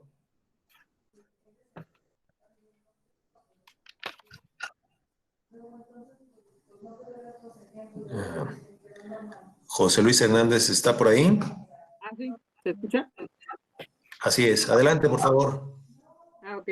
Mi pregunta va muy encaminada a que si bien los procedimientos especiales sancionadores, bueno, cada conducta establece como una sanción específica, establece de vulneración a reglas de acceso a medios de comunicación, difusión de propaganda calumniosa, actos anticipados, etcétera. Pero hay conductas, bueno, yo considero que sí son más graves y que ponen en riesgo el ejercicio democrático de este país, incluso como lo mencionaba usted, magistrada, hace rato, que la democracia del país está en duda. No sé si fuera necesario incluso la imposición de sanciones o de determinaciones que en verdad fueran muy relevantes y que causaran un impacto, ¿no? Porque hay cuestiones que sí generan la falsedad, vulneran los principios democráticos o principios rectores de la función electoral, principios constitucionales, ¿no? Casos como el de, lo comentaba, del Partido Verde Ecologista de México, vulneró principios de la función electoral en tiempos de veda electoral, que fue muy grave y se hizo de un beneficio, ¿no? Incluso, no sé, considerar la cancelación de su registro como partido político por esta vulneración, o casos como el de los candidatos independientes por la falsificación de sus firmas, ¿no? Quizás tardó mucho este asunto y pudo considerarse incluso la cancelación del registro de los candidatos antes del día de la elección. Y otro caso, casos de violencia política, que creo que ya se dio uno en ámbito local, en el que un candidato estaba registrado, creo que cometió actos de violencia política o lo volvió a cometer, el OPLE decide cancelar su registro, lo confirma el tribunal local, creo que llega hasta la sala superior y confirma la cancelación del registro. No sé si sería como pertinente considerar nuevas sanciones o determinaciones que impliquen mayor impacto en asuntos en los que se vulneren como principios constitucionales rectores, principios de la democracia, y que queden como un mensaje tanto para quienes inciden y también para que abone a una mejor democracia de nuestro país, ¿no? Claro, gracias. José Luis, ¿verdad? Sí, así es. Gracias, José Luis. Mira, tú haces la pregunta del millón. Y yo creo que cuando nos hacen esa pregunta, para nosotros que por el momento ocupamos un espacio público, un espacio en la judicatura o pudiera ser incluso una consejería, pues es la pregunta que a nosotros nos permite como soslayarnos de manera particular. Yo te diría, es como la pregunta que aspiras a un examen profesional, ¿no? Que te permite dar una opinión, que te permite pues dar una muestra de conocimiento, de que sí le entiendes, ¿no? De que sí sabes de qué va. Yo te diría algo muy concreto. A ver, cualquier infracción que se acredite puede poner en duda el sistema. A ver, la teoría de la pena establece de manera muy particular cuál es el fin de la sanción. Y el fin de la sanción es inhibir. Inhibir de tal manera que nadie lo quiera volver a repetir, ¿no? Que nadie quiera volver a ser sancionado o ser infraccionado por el mismo supuesto. Puede ser que en muchas ocasiones, sobre todo a la luz de la ciudadanía, las sanciones sean pequeñas, ¿no? Hay una frase que luego se usa, o bueno, es una idea, no es una frase, pues ¿qué les va a doler a los partidos si las multas las pagan con el dinero del erario público, con la prerrogativa que se les otorga y que no les cuesta nada, en teoría, ¿no?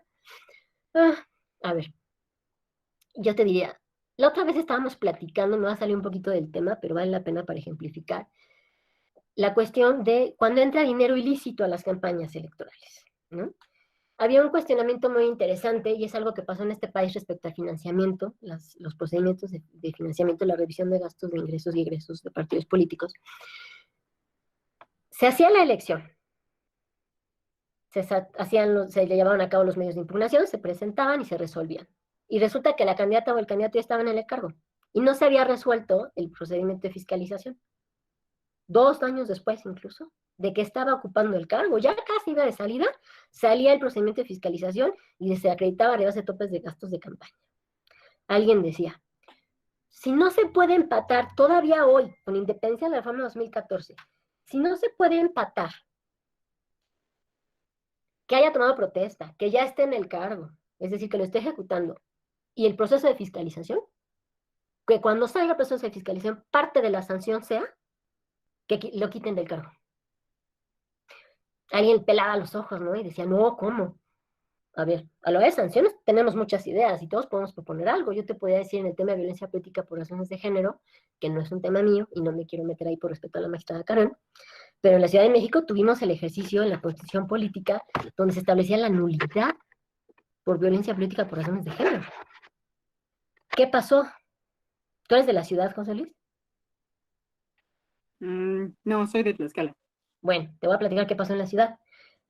Toda la constitución política de la Ciudad de México fue impugnada, también aspectos electorales, solo que se resolvieron estos antes para poder llegar al proceso con reglas claras. Y la Corte nos dijo, pues sí, palabras más, palabras menos.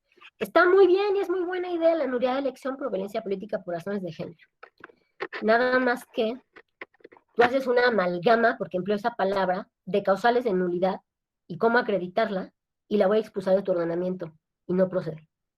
O sea, ya teníamos el ejercicio a nivel constitucional en la ciudad reconocido, y por no saber legislar, porque cuando dicen fue una amalgama, yo no entiendo más que un tema de técnica legislativa, lo quitan, lo expulsan. Híjole, qué coraje, ¿no?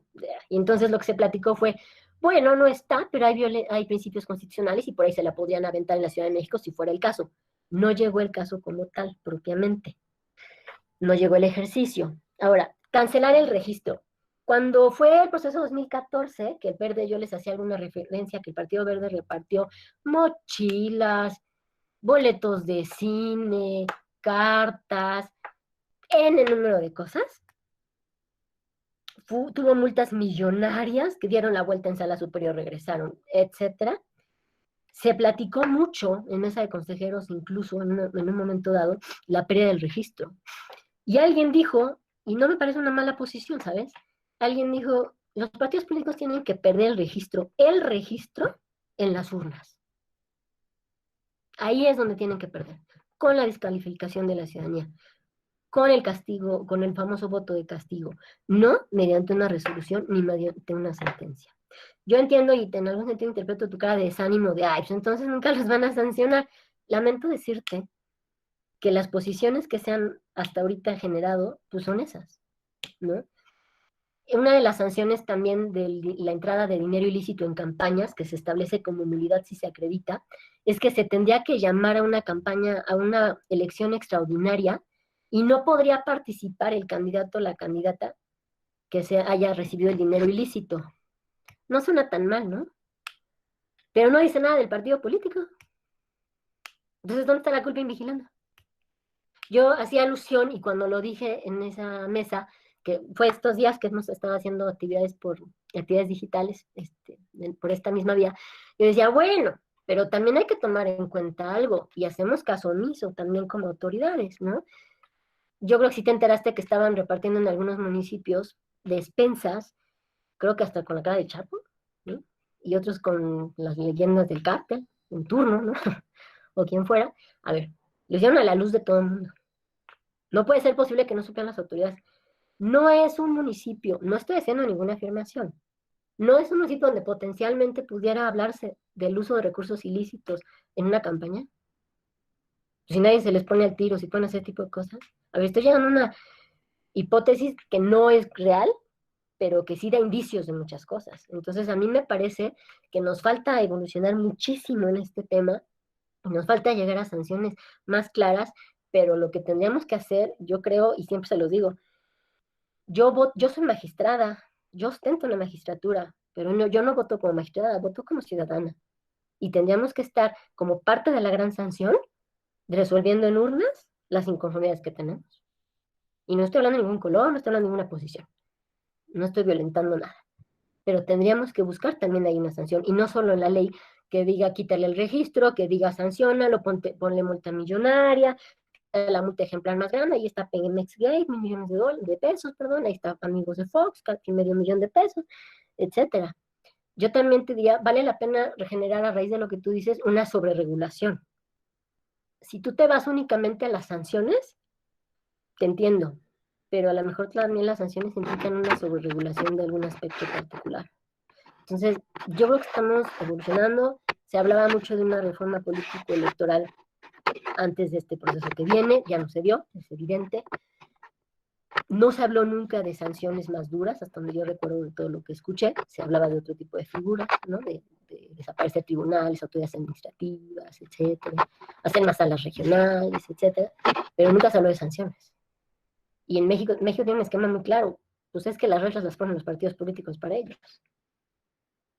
Entonces, yo la verdad es que lamento tu rostro de desánimo de, ay, pues entonces no van a sancionar nunca bien, pero te diría, pues trabajamos con lo que hay, ¿no? Nosotros tenemos muchos elementos que revisar cuando vamos a sancionar, pero tampoco podemos sancionar más allá de lo que dice la ley. Mi opinión, ¿podrían haber sanciones más duras, más extremas? Sí, seguramente. Y seguramente sobre esas habría manera de generar alguna infracción de todos modos y seguiríamos estando inconformes.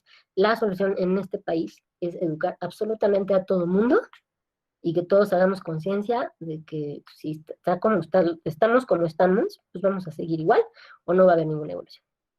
Yo ahí concluiría contigo, José Luis. Sí, gracias, magistrada. Daniel Jasso quiere hacer una pregunta. Por favor, Daniel, si abre su micrófono. Gracias. Magistrada, buenas tardes. Abonando al tema que usted acaba de comentar sobre las sanciones, el endurecimiento de sanciones en el sistema político electoral,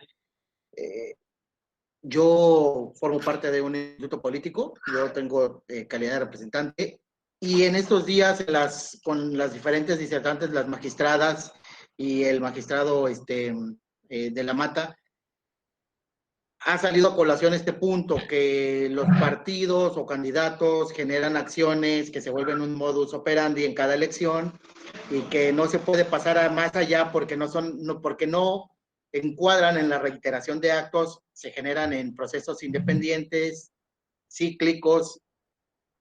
Y bueno, a esto la pregunta expresa es, ¿cuál es su opinión o considera que pueda crearse, como en otros sistemas de derecho, un historial o un registro para poderlo tomar en consideración al momento de ponderar sanciones, al momento de ponderar conductas dentro de una resolución? Caso específico, como podría ser el historial de antecedentes penales o el registro de servidores públicos sancionados en materia administrativa, y que vaya generando un historial al respecto, porque pues también es claro que hay partidos políticos que, conociendo estas pequeñas lagunas en la ley o el alcance máximo de consecuencias, pues se avientan. Ayer lo tocaba la magistrada Favela, si no me equivoco, se avientan, ¿no? El paquete de voy a generar este acto, aunque ya sé que me van a multar y ya sé que me van a infraccionar con tal situación. Y esto yo creo que podría ser progresivo y generar también una mejor rectoría del desarrollo democrático, ¿no? En las campañas. No sé cuál sea su consideración. Muchas gracias, Daniel. ¿Usted es representante de partido entonces?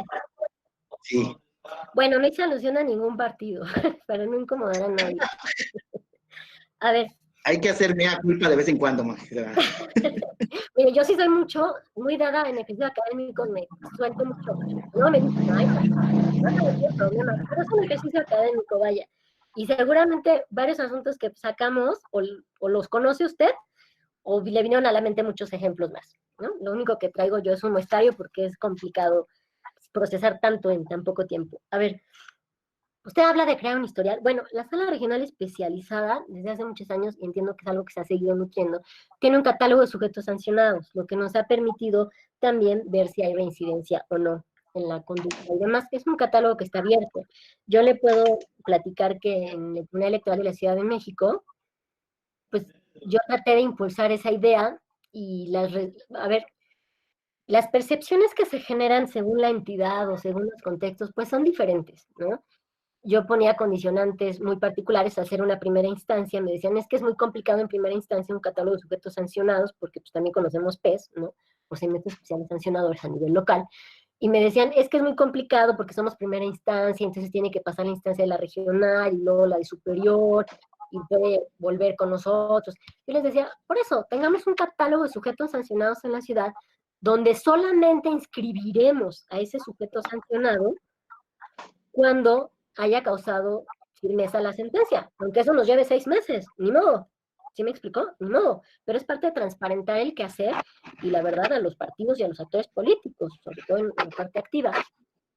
Y no he logrado avanzar mucho el tema, entiendo que la resistencia particular por ser primera instancia, ¿no? Tal vez no propiamente resistencia, pero entiendo la posición por ser primera instancia. Es decir, no se ve igual en uno y otro lugar. Yo soy partidaria del sujeto de catálogos sancionados, me parece que está bien, me parece que es una manera de inhibir la conducta, yo insisto que la teoría de la pena tiene que ser tal que inhiba, pero está totalmente acreditado no en México, en el mundo, que hay sanciones que no inhiben. Estados Unidos tiene la pena de muerte, cuyo fin principal es inhibir inhibir conductas delictivas, y siguen sancionando. Sigue habiendo pena de muerte en algunos condados.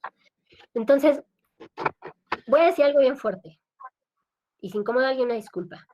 No sería el repudio social, y lo digo muy entrecomillado repudio, porque suena muy fuerte, la parte ideal de sanción. En el caso de institutos políticos, el voto de castigo. Porque con independencia de que yo meta un catálogo de sujetos denunciados en aras de la transparencia, pues la verdad es que muchas veces la lectura está, pues, se daba mucho en el tema de fiscalización. A ver, ya llevo 2 años en el cargo, voy por 3, ay, que me sancionen, ¿no?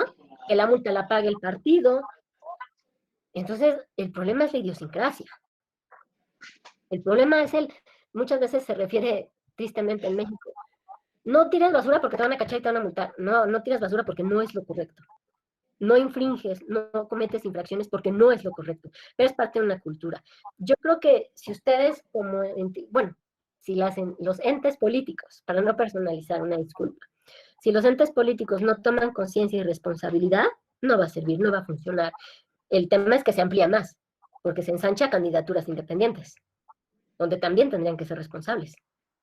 Y las autoridades no hacemos nuestra parte de manera digna, que no quede duda de nuestra resolución, pues seguimos siendo un círculo vicioso. Yo platicaba, en varias ocasiones he platicado con funcionarios o servidores, juzgadores, y me dicen, es que ¿por qué voy a salir a explicar mi sentencia? Es como salir a justificar. No, yo no creo que sea salir a justificar. Mientras nos preocupe eso, tenemos un problema. Si tenemos que salir a explicar la sentencia es una cosa. Si tenemos que salir a defender la sentencia porque hay dudas de cómo resolvimos es otra.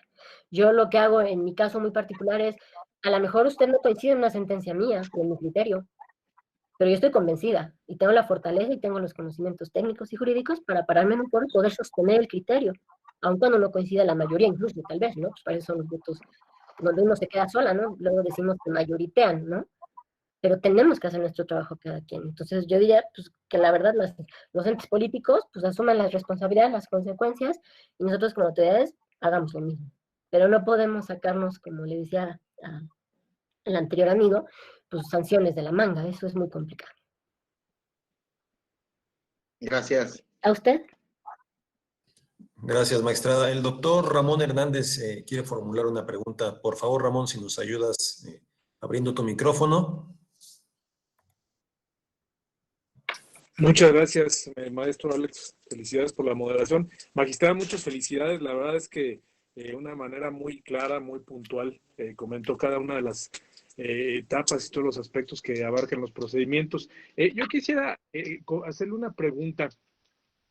Tengo mucha inquietud en los procedimientos especiales sancionadores con el tema de la mujer. Eh, Creo que es un tema en el cual pues estamos nosotros como sociedad fallando, aun y cuando pues ya se han logrado cosas muy interesantes a diferencia del escenario que teníamos en procesos electorales pasados. La pregunta aquí concreta en este caso es sobre los procedimientos que se siguen respecto de violaciones a derechos políticos electorales. Si no pudiésemos generar algún mecanismo para que se le diera, al igual que en el tema de fiscalización, al igual que temas de rebases de topes de gastos de campaña, una celeridad y una prontitud antes del registro de las candidatas y de los candidatos, antes de la declaratoria de la confirmación de los resultados electorales, que incluso la propia autoridad administrativa electoral tuviese la facultad de, pues, no declarar no hacer la declaratoria de legalidad y validez de una elección por algún caso que esté sujeto precisamente a una violación ya de manera manifiesta en contra de los derechos políticos electorales de la mujer, porque como que nos hemos quedado de que está muy reconocible de que ya se lograron varios avances, pero si usted le pregunta a las mujeres que están afuera, que les están violando constantemente sus derechos, pues ellas dicen, oye, pues yo cómo hago valer mis derechos, cómo los hago efectivos, y bueno, creo que ahí está quedando un poquito mal tanto las autoridades en el sentido administrativo como jurisdiccional en ese sentido. Y también, de otro lado, también muy importante, magistrada, el contenido de la propaganda, tanto política como de precampaña y de campaña. También creo que ese es un gran pendiente en el cual se tienen que incorporar pues participación igualitaria de la mujer para que sea calificada también dentro del tema de fiscalización, y que si no existe un contenido igualitario, pues también recibe una sanción el partido político o las candidaturas independientes que lancen a una mujer, ¿no? También para el efecto, pues, de evitar la violencia. Es decir, creo que estos temas bien se pudiesen manejar de una manera oficiosa, garantista y con mucha celeridad. Sería todo. Felicidades nuevamente. Muchas gracias, don Ramón. A ver, es que hizo la pregunta ideal, porque soy mujer, pero también hizo la pregunta ideal porque es plática del lunes. Entonces no seré descortés con mi querida magistrada Carmen Carreón, y lo que haré será una referencia pues más a título personal, si me lo permite, don Ramón. ¿Cómo lo veo yo y cómo estamos? A ver, yo siempre les digo, y luego me quieren aventar hasta cosas en las ponencias, ¿cuál es el tema de la mujer? ¿Por qué ha costado tanto trabajo el posicionamiento? ¿Por qué nos cuesta tanto trabajo entrar, no solo en espacios de candidaturas, también en espacios de función pública, de servicio público? Le voy a decir por qué en palabras lisas y llanas. Hay quien me dice, aprende a decirlo más elegante, pero siempre me gana. Porque para poder subir una mujer hay que bajar un hombre. Y los hombres no están dispuestos. Porque sigue siendo un tema que incomoda, don Ramón. Y va a seguir siendo un tema que incomoda. Porque va a seguir habiendo y existiendo un bloque opositor. El tema es que mientras no se enteren que hay nuevos tiempos, mientras no se enteren que hay nuevas condiciones, pues la resistencia va a seguir, pero también vamos a seguir empujando por otro lado. Usted decía un tema particular de hacerlo rápido. A ver, la nueva reforma del 13 de abril, si no mal no recuerdo, es decir, acaba de pasar, ya estaba lo de la pandemia, refiere que los procedimientos que tengan que ver con violencia política de género tienen que ser mediante procedimientos especiales sancionadores. Es decir, de manera acelerada, con celeridad, rapiditos, que no deje lugar a dudas y que garanticen la protección. Ya se habla también en la reforma de la reparación del daño. Yo le diría, ¿qué nos hace falta como autoridades cuando estamos resolviendo temas? Y parece que nos espanta un poco entrar. Tenemos que entrarle de lleno a las garantías de no repetición. tenemos que establecer supuestos muy particulares para que si algo pasa y se está denunciando algo en un expediente, esto no vuelva a repetirse. ¿Qué pasa? Y también hay que decirlo tal cual, don Ramón. No todo lo que se denuncia es violencia de género. No todo. Sí me atreví a decirle que hay una pugna interesante cuando eres mujer y determinas que esto no es violencia de género. Es un tema de lectura. A veces es muy clara cuando es, muy claro el caso cuando es violencia política por razones de género. A veces no es tan claro. Yo tuve un asunto local donde había una candidata a presidenta de un partido y un candidato a presidente del partido, y ella llega conmigo y me empieza a denunciar cuestiones de género. Y cuando lo que yo veo no es nada que ver de género. Es un tema partidista meramente, donde se aplicaron las reglas meramente, y ella lo que aducía es un tema de género porque soy la única mujer que aspira al partido y merezco el espacio yo. Híjole, qué complicado, don Ramón. Porque el tema de género no condiciona dar la razón siempre. Y yo sé que hay quien me colgaría por decir esto. Pero no todos los temas son violencia de género. Hay que tener mucha claridad, hay que tener un estudio muy particular.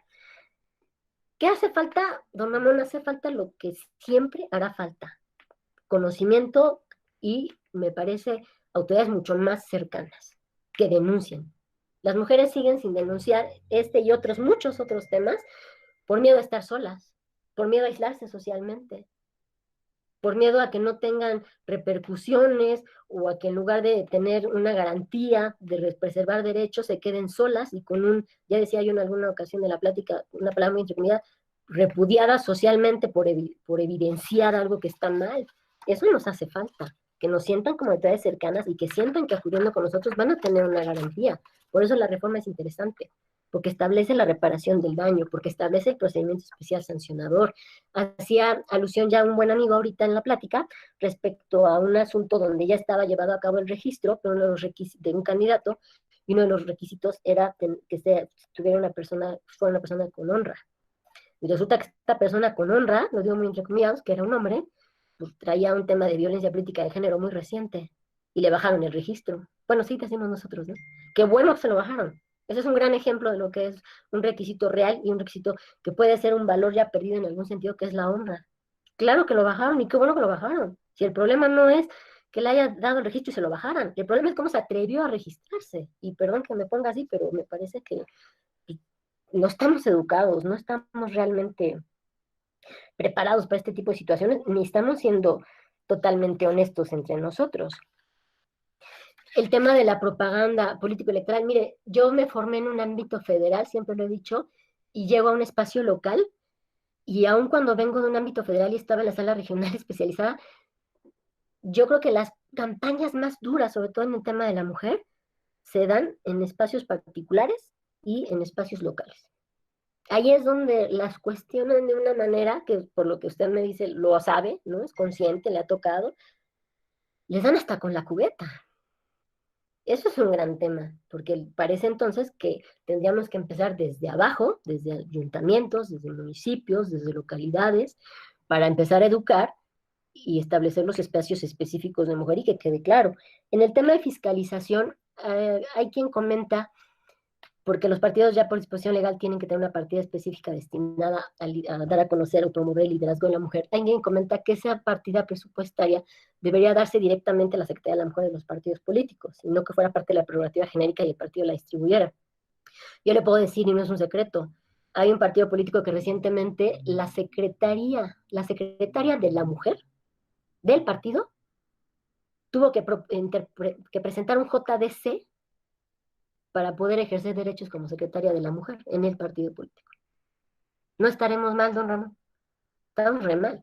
El punto y la buena noticia, porque hay que hablar de buenas noticias y no de malas, es que hay una reforma que nos da mayor ámbito de actuación, que nos permite muchas más cosas, que vincula de manera muy clara a las autoridades administrativas en un tema de capacitación, de educación y demás, y establece ya la reparación del daño, que establece un procedimiento específico acelerado para poder atender este tipo de cuestiones, y yo me quedaría también en el tema de que nos aventuremos las autoridades que estamos en el ámbito competente, no solo a decretar medidas cautelares o dar vistas, sino entrarle de lleno a las garantías de no repetición. Muchas gracias, don Ramón. Muchas gracias. Gracias, magistrada. Tenemos un par de preguntas. Me atrevería a pedir, hay una muy particular que sin duda estoy seguro la magistrada Carrión podría contestar muy bien con su exposición del siguiente lunes. Y en atención al tiempo, antes de despedir esta clase, pues hacerte saber que hay muchas felicitaciones, un ejercicio académico muy didáctico que nos ha permitido conocer y has puesto sobre la mesa del debate temas muy vigentes como el tema de la sanción, las redes sociales, las fake news, me atrevería a decir incluso el Big Data, esta nueva manera de hacer campañas, de conocer los gustos de los usuarios de redes sociales a través de las redes sociales.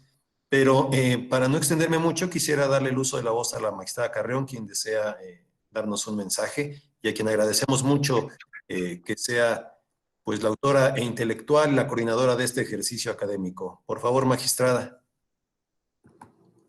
Te agradezco mucho la oportunidad de poder tener contacto con ustedes y en especial con la magistrada Marta Mercado por su disposición, por expresarnos sus conocimientos de una manera tan ágil, tan didáctica y súper puntual. De veras, gracias por, pues en estos días que estamos estudiando y que estamos conociendo nuevas formas de relacionarnos y vincularnos, pues bueno, también los tribunales electorales locales es importante conocer su visión y en especial de la magistrada que fue secretaria de Estudio y Cuenta de la Sala Regional Especializada, quien tiene gran expertise. Nuevamente, gracias a la Escuela Judicial y pues nos estamos viendo el día lunes. Excelente fin de semana y felicidades a todas las mamás. Muchas gracias, magistrada Carrión. Pues quisiera, por favor, si ayudarme abriendo sus micrófonos y dándole un aplauso muy caluroso a la magistrada Mercado, por favor.